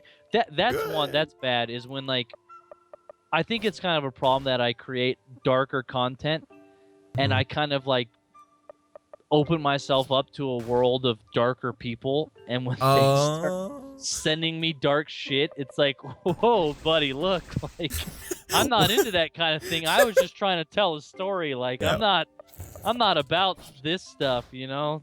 Yeah, well, we're not gonna go into details, but I've got some pretty fucked up shit that it's like, oh god, is this really what I've done? Like, it's the world I've bought into. This is the air you exude. Oh my god. Yeah, exactly. It's like, is this what you think of me? I really hope I'm not this fucking creepy, like, sounding or looking in real life. I'm still fucking broken up about the guy that said I sound like a nerd. Oh, it's okay. You got it. Oh man. Just don't worry about the people and keep doing you, homeboy. Hey, thank you for that wonderful advice. I mean, it's good advice, but philosophical. Well, little played out, Tom. Been there, done that, buddy. Fine, whatever. I still gotta jump that hurdle. Fuck. Oh well, yeah. Hey, you know, it's all part of the business. Yeah. Part of life. Well, there was one thing I wanted to bring up before. I mean, I'm at like the final fight here. This has like nothing to do about design, I think. Great. That fucking one guy, that fucking shopkeeper that gave me 5,000 XP. Did you plan that? Because that doesn't seem right in any way. Nope, don't remember at all. Okay. Every boss had. I think I did it because I knew that it's like, well, you kill the shopkeeper, you kind of fuck yourself over, so you should at least get some little extra thing, you know? Alright, that makes sense. But balance is a big issue. I'm awful with numbers, and I kind of didn't really, like, keep track. So I was like, is 5,000 experience a lot? Or is that a little? Oh, well, fuck it, you know? Probably just okay. All good. Yeah. No, and then, you know, certain bosses like, is 100,000 HP too much? Or is that just right? Ah, well, fuck it, moving on. So there's a lot of that in this, you know, in these, not just in this game, but in Lisa, too. Yeah, well, you had QA testers. I mean, I think this time. Did you have QA testers for Lisa, the original? Or not the original, the. No, I didn't. You didn't? I released it on to the Kickstarter backers. And they gave you some feedback? They kind of did it, yeah. That's the big problem, is I really don't have. I had one guy do it, and then the guy that ports the games to like Mac and stuff, he played through it, and he was like, he had like 5 things. He's like, oh yeah, by the way, this and that. But no, I don't really have testers. I don't really feel like paying professionals to do it because they'll charge real money. But like, I had a guy do it for like $500 or something like that, and you know, I guess you kind of get what you pay for. But yeah, I mean, as long as the game's not completely broken, I'm okay with it. And as long as it's not like, hey, this was impossible, or hey, this was too easy. That was one of it. Like, a lot of it was, everything was too easy, so my solution was just beef up their HP. But again, that was kind of the problem with this game, is that it's like, yeah, I know there's really not too much compelling gameplay elements. It was really just about kind of getting the story out. So yeah, I'm guilty. I'm guilty as charged. You know, I understand the game's boring, and maybe the story is the more enjoyable portion of it. So whatever. Also, this one might be a little bit more design. When I picked up the vaccine for the first time at the end of the game, my immediate reaction was to run right and give it to Buzzo and Mysterious Mutant. Oh wow! Did you think about that in any way, or try to design around that? Not at all. Nope. Oh. Alright. I think I actually patched it to where, because it used to be you could run right and you glitch the game and you like redo the fights or whatever. But I fixed it. No, I didn't think about. But see, that's the thing is, and that's what I was talking about. It's like you introduce something, and you better fucking, recognize that it's a part of the world you just created, and I didn't do it. It's I don't know. fine. I mean, it's just like. But that's the thing, I mean, Tom. Is yeah. I really this is why I like the Metal Gear series, is because it's one of the few games where it's like, oh, I thought of a wacky thing. I'm gonna try it, and then it never works. So Metal Gear is one of those games where it's like, oh, I'm gonna try this wacky thing. Holy fuck, it actually did something. That's awesome. Yes. And I really tried to make Lisa one of those games, but I don't know, man. I really think that requires like a lot of minds working at once to kind of nail everything. But yeah. I do appreciate that in gaming when you can like try something and it's like, holy fuck, that thing I tried actually worked, and you get really satisfied from it. I love. So yeah, whoops. I guess I fucked up in that regard for that one moment. There's. Sorry, no, you go on. No, you do it. That would have been cool. I do think that would have been cool. Is like, yeah, just like, but no, it never crossed my mind at all. It really didn't. Yeah. As you said, lots of different minds. I would totally understand. One of my favorite moments I've ever had gaming was in Metal Gear Solid, and it is the same thing that you said, where it's like, oh, this is so wacky, I want to try it. Except it was a natural point where I was still within the world of the game. I still believed in all the elements going on. It was more like I was a fucking rabid animal backed against a corner where I had no other options but to try wacky bullshit to try to keep going. I was in like a bush somewhere, and there was a snake at my leg, and I was like, oh god, what am I gonna do? And there's a guy outside, and I'm like, oh, if he catches me, it's over. And I just trank the snake, pick it up, throw it at him, he freaks out, and then I slink away. I'm like, how the fuck did I get away with any of that? That's so cool. I love Metal Gear games for that type of stuff. And yeah, I don't know. They're a huge inspiration for me because it's like that's what games should be. I don't know. I find Japanese gaming to be more systematic and kind of like there's so much more defined rules in it, whereas Western games are just kind of feel more loose and open-ended. I mean, Christ, we basically created fucking open world gaming. Yeah. But yeah, I do like something about the whole like feeling of like really kind of systematic problem solving, but with a shitload of variables to where it's like you can solve these problems and you have so many options. I don't know, but yeah, Metal Gear is really, I think, an awesome example of just like really cool, creative, very like personalized gaming where you kind of do it your own way and stuff. I find that interesting. They set up a rule set and a world, and you just kind of abide by it, but you have so many options, way too many. Yeah, I find that very interesting. I like that a lot. It's like, because those games are so hard to make. Like, genuinely, that takes so much. Because even for, like, a publisher, like, if I were to go to a big-name publisher and be like, I've got this super cool game, 10% of the content everyone's going to see, but 90% of it, barely anyone's ever going to see because no one's going to try it. Like, I'd get shot down in a minute. Buddy. No way, yeah. Well, that's what I like. I did enjoy that about Lisa, is that there was so much additional content that you just didn't have to see it all, but if you did see it, it's like, yeah, you saw it. There you go, buddy. Little treat for you. Well, it gives it such replayability, too, and there's a lot more discussion about the game because there's a group of people that have seen X and a group of people that haven't seen Y, and they have to discuss and collate and then come back and play it again. I love that stuff. I really do. Yeah, it's interesting. Yeah, I like it, too. What are you dickheads talking about now? I don't fucking know why he's so OP. Who cares? Oh, Birdie? Yeah, no. Guys, it's just a video game. Get over it. Come on. Yeah. Oh my god. Ding, what do you think of Wushu sword katana? See that Matt, that's what I'm talking about. Katanas are Japanese. Wushu's a Chinese martial art. See, I'm fucking an elitist dickhead. Like I get so like offended by this kind of stuff. It shouldn't matter. Like, oh, you do karate? No, I don't do karate. Karate's a Japanese martial art. I do Chinese martial. So anyway, that's really out of everything everyone's been saying, that's all I picked up. Sorry, guys. Filling people in, letting them know what's up. I probably wouldn't have learned that any other way. No. I want to talk about Hey, poop boy, fire away, buddy. If you got another wrestling question, go for it. What is my favorite Chinese weapon? Oh God, I think I just like this Chinese weapon. If we're talking Chinese weapons, I like the staff, just the fucking stick. That's it. Just I mean, fucking swing it like a... I don't know, man. Oh, I like Drunken Sword, but that's more of like a style of sword than an actual weapon itself. mhm. Spear's cool. Yeah, I don't know. I'm a stick guy. I don't know. There's just something about hitting somebody with a stick. Super primal. Easy peasy. That's it. Yeah. Yeah, exactly. It's primal. That's what I like. Favorite Royal Rumble? Oh, Christ.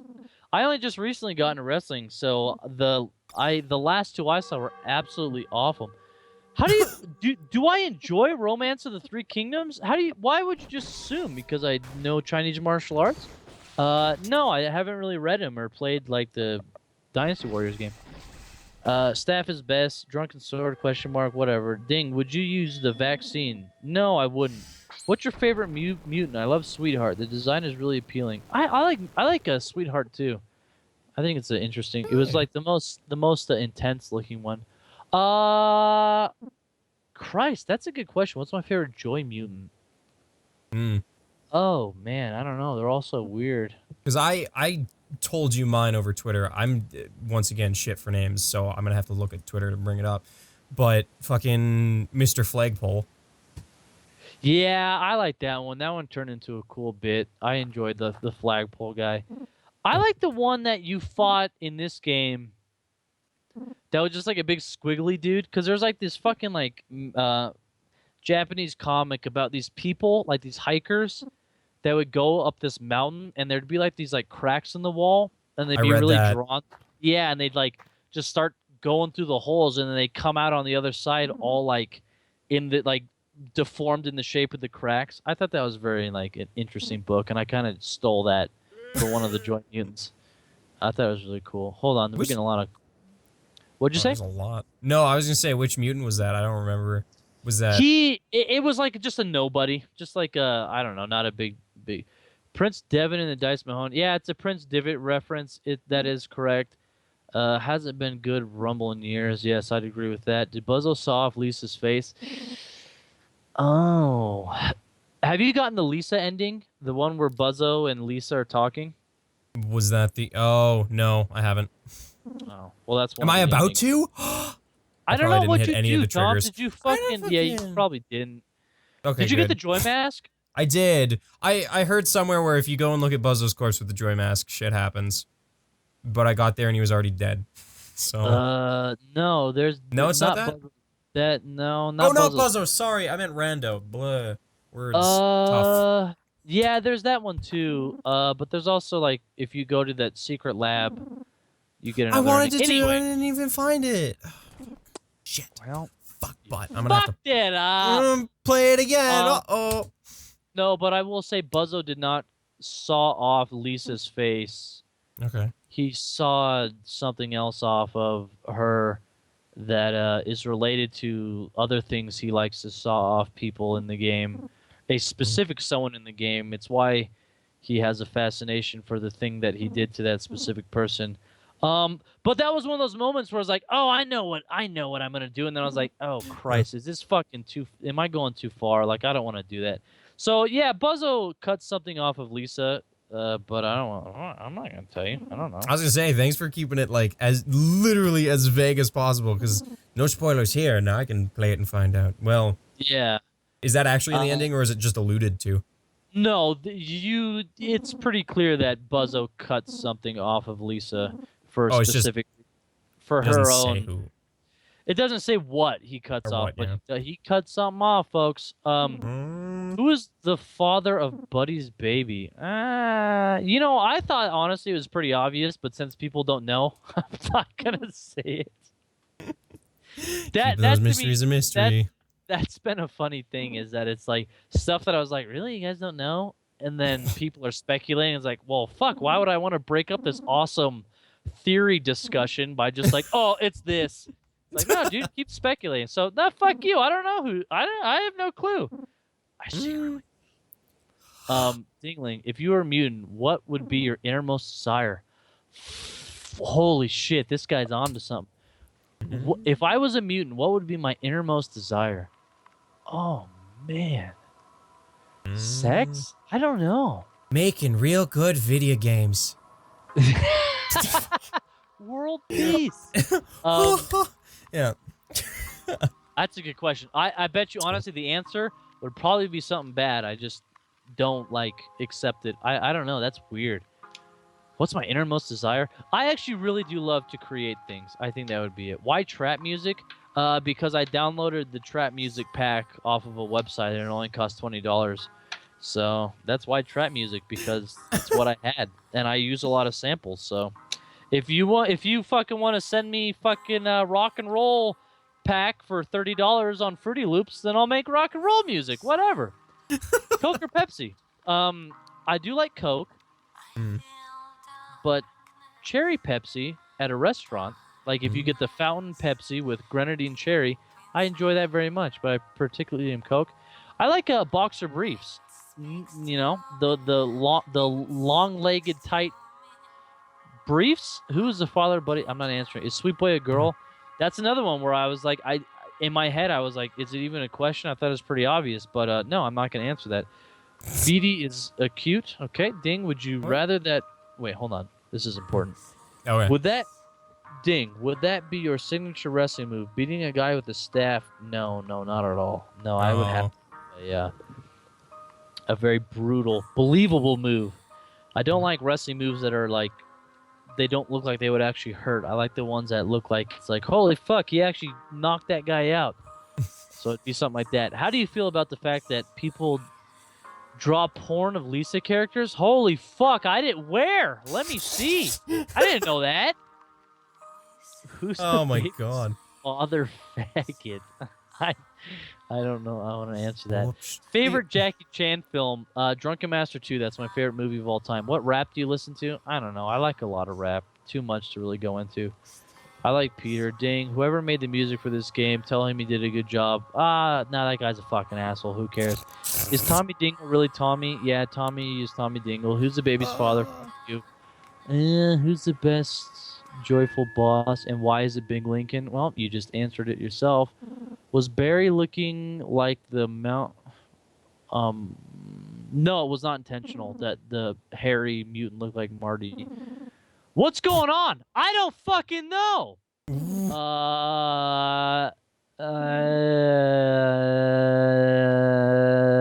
How do I get this game? You can't. Tommy's the only one that has it. Yeah, I got pre-release, and by pre-release I mean only release, exclusive release. Sorry. Exclusive release. Is Brad's beard soft? No way. Think, why the fuck did you not know that? If it exists, there is porn of it. Okay, sorry, you're right. What Rugrats do you think would win? Who fucking gives a shit? Are you Asian? No, I'm not Asian, you goofball. I like Asian martial arts. Well, specifically Chinese martial arts, but no, I'm not Asian. And that's about it. Well, Tom, what's your favorite? What's your favorite martial art? The one where you run at somebody and you take both your fists and your foot and you just start kicking and punching at the same time. Like a triple attack of just like punch and kick at the same time. Yeah, one leg's for balance. That's fine. I would fucking agree with that full-heartedly. That sounds amazing. That's an attack. I always wonder that, like UFC, why didn't someone just fucking do something like that and just like, you're gonna hit them, you know, you're gonna, and if you do it strong enough, they're gonna get hurt by it.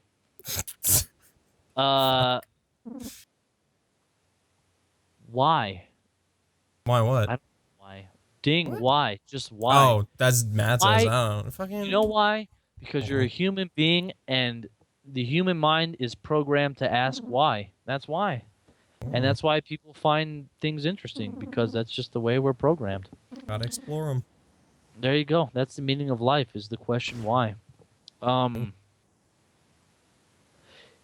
Yes, I do watch Austin Creed's Gamer Gauntlet. I find it very fascinating. There's actually a pro wrestler that has a YouTube channel where he does Let's Plays with other wrestlers, and I think it's kind of interesting. Oh. I've never heard of Gamer Gauntlet. I mean, just looked up. No, again, it's like, why would you hear of it unless you... Well, I don't know. I think he's kind of like, again, because of his wrestling, you know, career, he kind of has got exposure. Dane, did you get emotional at all while making either of the games? Yeah, I did, and I Oh. felt like for the never to the point where I was like crying over like, oh my god, it's so sad, because I don't know, it's kind of weird that I created something. I don't know, but I did, and I kind of like based it off of like, well, if I really don't feel emotionally involved in this, why would anyone else be emotionally involved in it? So yeah, I got emotional, but really nothing that I wish I could have made myself cry my eyes out. Then I'm like, I'm a fucking genius, you know, if I could make myself cry that much. I don't know. Pretty cool. I mean, I'm sure as hell couldn't do that, but you know, No, if you can make I think something. that'd be tough. Or maybe it'd be like the opposite, where it's like if I was a very sensitive person, I'm like, oh, I made this game, it made me cry, it's so good. But like everyone plays it, and it's like, Mm. the fuck, dude, this is kind of lame. I don't The bar's understand. super low. You have to cry at literally every scene for it to Yeah, be yeah, like. It's really cool though. yeah. Like, I mean, like, did you ever discover anything about yourself while you made the game? Because you asked some really spooky, awful questions. Yeah, no, I think the thing I discovered the most is like just learning about, I don't know, issues that like honestly aren't a part of my life and things I don't have to deal with, Mm-hmm. and it's stuff that people have had to deal with or they are dealing with, you know. I don't know, there's this weird kind of like, I guess I feel more responsible. And like for this next game I want to make, I really want to like go all the way, you know, Oh. and kind of make something. It's so fucking edgy to say, but like I Yeah. want to make something controversial, but only Mhm. for the purpose that it's like, hey, fuck it, like why, you know, it's like issues that are real in our society, so why not just put them out there? And video games to me are the best way to do it, because it's like not only are you viewing somebody's opinion of it, but it's like games where you kind of have your own choice. It's your own opinion. Like the next, Yeah. I guess maybe it's a good time to talk about it since the fucking game's over. Sure. Looking forward to the future. I want to make a Oh. game.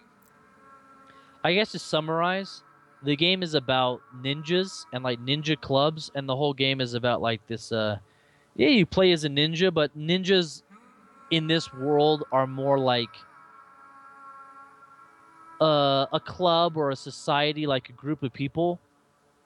And I don't know how to say it. Like they're like biker Like, gangs, or just like like, gangs in our yeah, like a society. clique, like jocks, Yeah, like a goths, clique. Yeah, but ninjas. it's like they're ninjas, and I mean, it's not gonna be about like, it's a whole lore. Like it's not like Japanese ninjas. No, It's yeah. about like this. It's kind of like its own universe where ninjas are like some kind of like they're not accepted elitists, but there's all these rules in it. Like, you know, if you're black, you have to wear this type of mask that I think it's going to be called like a sugar mask, but it's basically like you're hiding the fact that you're black, because black people aren't allowed in ninja gangs. And Mm. you know, same thing with women. Like women are not exactly tolerated in the ninja gangs, and it's predominantly like white. Like, Christopher Columbus was basically the first ninja in this universe, you know. So if Okay. that sets it off for you, that's Western kind of like, ninjas. yes, exactly. It's That's Western ninjas, and they've yeah. stolen the Japanese culture, and it's just gonna be this whole weird Oh. lore. But the game will really deal with issues of race and That's fucking like genuinely. I'm already really into it. Just the thought of there's like a different yeah culture being developed with the values of Western society. Like what even crosses over? What happens? yeah. That's fucking weird. No, I Shit. want it to be very strange. And there's a fucking like ninja gang that's basically the KKK. They have like white ninja outfits with like the full hood, and they're full-blown racist ninjas, and they're like purist ninjas that they only want whites to be ninjas and stuff, and like you know, just things like that. And then like you know, like for instance, if you choose a black character, the whole world will treat you differently. If you choose a female character, the whole world will treat you differently. And I hope it's just like, I don't want to make a statement, but I Mm-hmm. want to bring things to light, you know? That's Um, yeah, yeah. and yeah, I was gonna say something else about like mechanically, and you know, it'll all play into gameplay. Like Honestly, if you're a fucking racist in real life, you can be a racist in the game and do just fine. It's not gonna be like, oh, you have to do the right thing. You know, you Mhm. have to be the, equality is the way to win. Like, you'll probably actually be rewarded more for being a fucking straight up racist. That Mhm. it'll probably, much like Lisa, like the more things you try to do right, the harder it becomes. So Yeah, yeah, no, like I can see that. there'll be pivotal moments in the game where it's like, you know, kind of like, who do you want to kill, your mom or your dad? One of those kind of questions where, but it's Yeah. like, related to issues of race and gender equality and all this stuff. Oh, Tom, it's You gonna sound be like a you're falling wild apart. ride. Woo! Yeah. No, I seriously, if you can get on that, that'd be cool. Yeah. So, Me guys, sitting back going, that'd be nice. Fuck yeah, me. there's really not. But see, that's what's interesting about it, and that's Yeah. why I feel like my games like can never really get over with like the wide community, because I feel like I kind of bury myself by doing shit like this. Like, I did I tell you PewDiePie follows me on Twitter? No, never. No, Like you never told me the that. the guy, the actual Yeah, dude Felix, follows. whatever's his head. Yeah, Yeah. yeah, he follows me on Twitter, and I got so fucking stoked, because as a gamer, nobody really likes him, but as a Ah. fucking sellout, it's like, if you played my game, do you know how many people? It's like it's over. Like, what more do I need to do? Like, everyone's seen my game, Mhm. Mhm. But he followed me, and I think maybe he was like, well, all right, maybe I'll try this. It's like kind of a weird, edgy RPG Maker game. I'm into that. And then he probably played it and was like, I can't do this on my channel. Because right in the first 20 minutes of the game, it's already dealing with issues of fucking like child abuse and stuff. So Yeah.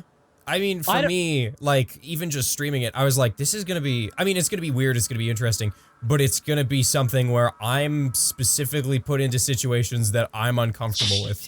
I'm Yeah, like, yeah, let's like live broadcast that to everyone. That's a good idea. I went with yeah, it. no, it's like, oh, well, this other game is going to be even worse, because I'm going to put you in even more like really socially relevant situations where it's like, Ooh. all this, talking about social justice warriors and like, female equality and even like race issues, especially with like all the riots happening in the States here and stuff. It's going to be a fucking cesspool of fucking wild, crazy shit.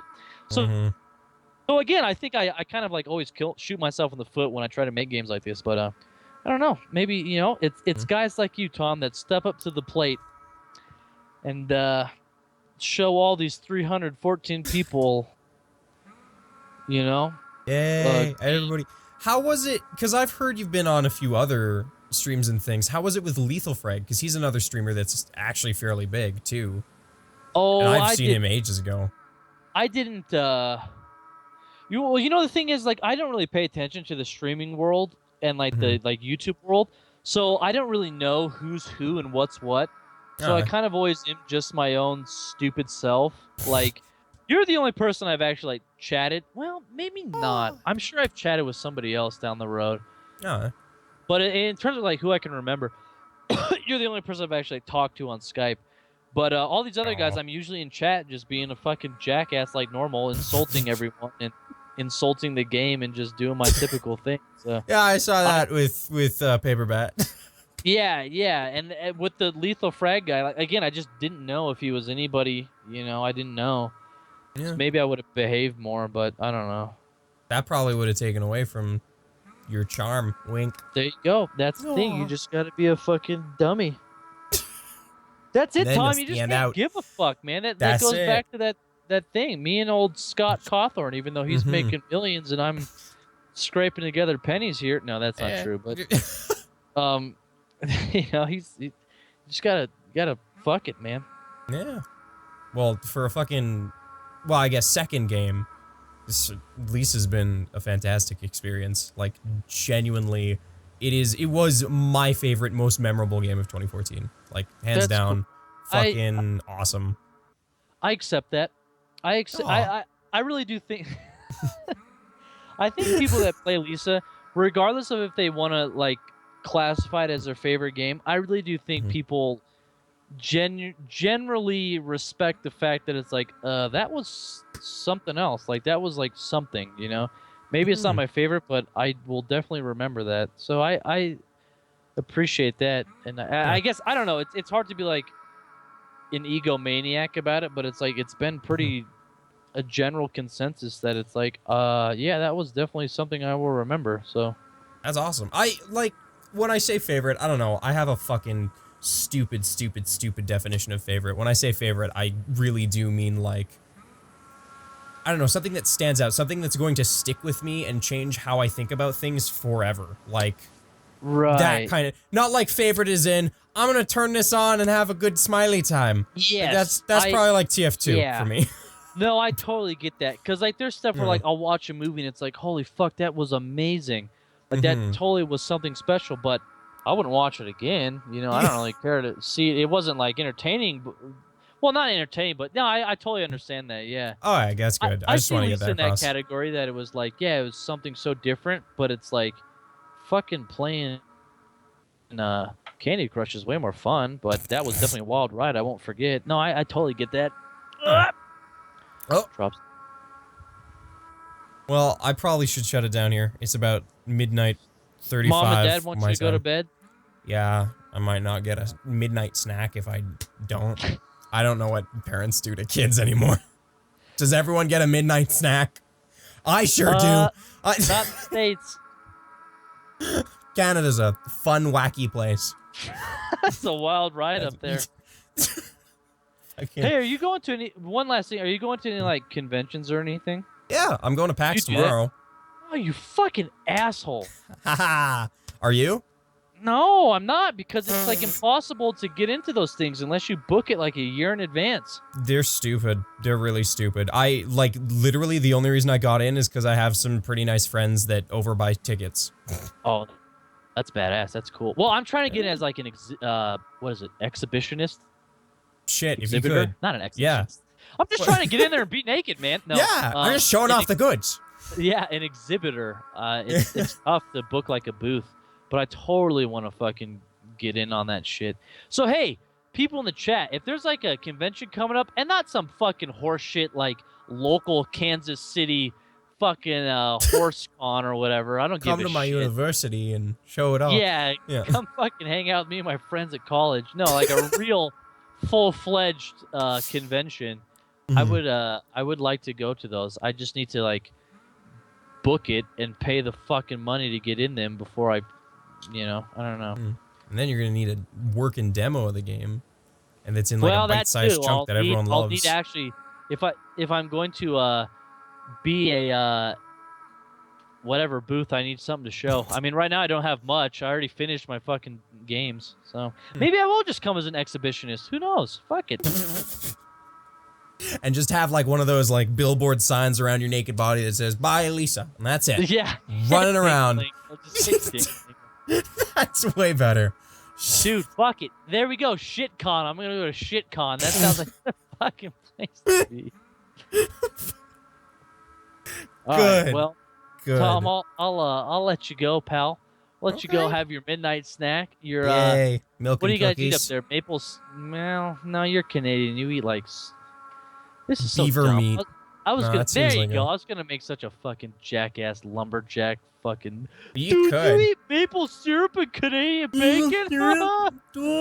Got you, dummy. Hop on my moose all the way down to Canadian Tire where I trade 7 beaver pelts for another block in my igloo because the heating's out. Yep, that's Canada, folks. There you go, yeah. Heard it here. Shit. Alright. Well, yeah, it's amazing to hear more about Lisa and more about how you even decided to make it how it is. So... You mean it's just weird that such a handsome guy made a game about the gay apocalypse? Is that what you're trying to say? Me or I'm quoting? That really fucking cracked me up. The gay apocalypse. There you go. Oh, guys, that is like the summary of Lisa. It's just the gay apocalypse. If you That's all have the game is. If you have box art, put that as a quote. Like that's It's the gay apocalypse, everybody. hooray! That's fucking classic. Jesus. I love it. I love the fucking idea that everything I've worked for in my life is just boiled down to the gay apocalypse. That's the cornerstone. That's the piece de resistance. That's Woo. it. All right. Well, I should really go, and I should really pack for tomorrow, so. That's a note to end on. All right. Well, hey, Yeah. you have fun. You go bang all kinds of hot stream chicks at your Twitch party. Woo. Shouldn't have said that. Sorry, everyone. Fucking. I was all game with letting it slide, but. Yeah, no, I felt instantly stupid after saying it. Well, hey, have fun at PAX East or West, whatever it is. Yeah, it's Prime, I think. I don't know if they have another word for it. Yeah. What is that, Seattle? Yep, Seattle. All right, great. Have fun in Seattle. I know they make coffee up there, so enjoy. I'll be awake all day there. Well, I'll see you later. All right. Bye. You take care. Bye now, everyone. Good night. Good. I think our last goodbye where he swore at everyone and called the entire games industry awful or something. That was a pretty solid ending. That one was pretty like, you know, highs and lows. That was still good though. It's fucking awesome to hear from Austin, so. Cause aside from making a good game, he's just a fucking rad dude, so. Everyone say bye to Dingaling, or Austin, or whichever you prefer. You can call him Honey Boo Boo. Well, maybe not. That's like demeaning, I'm sure, at some point. I'll see you guys later. I won't be on for like another 3 days or so, because I'll be at PAX. So, if you guys can, I don't know, stick with me through Twitter or something. That's probably my main source of communication. Other than that, I'm gonna go. I hope you guys enjoyed your night. I sure did. Wink. That was both of my eyes. That means it's special. Anyways, goodbye everyone. Sleep tight.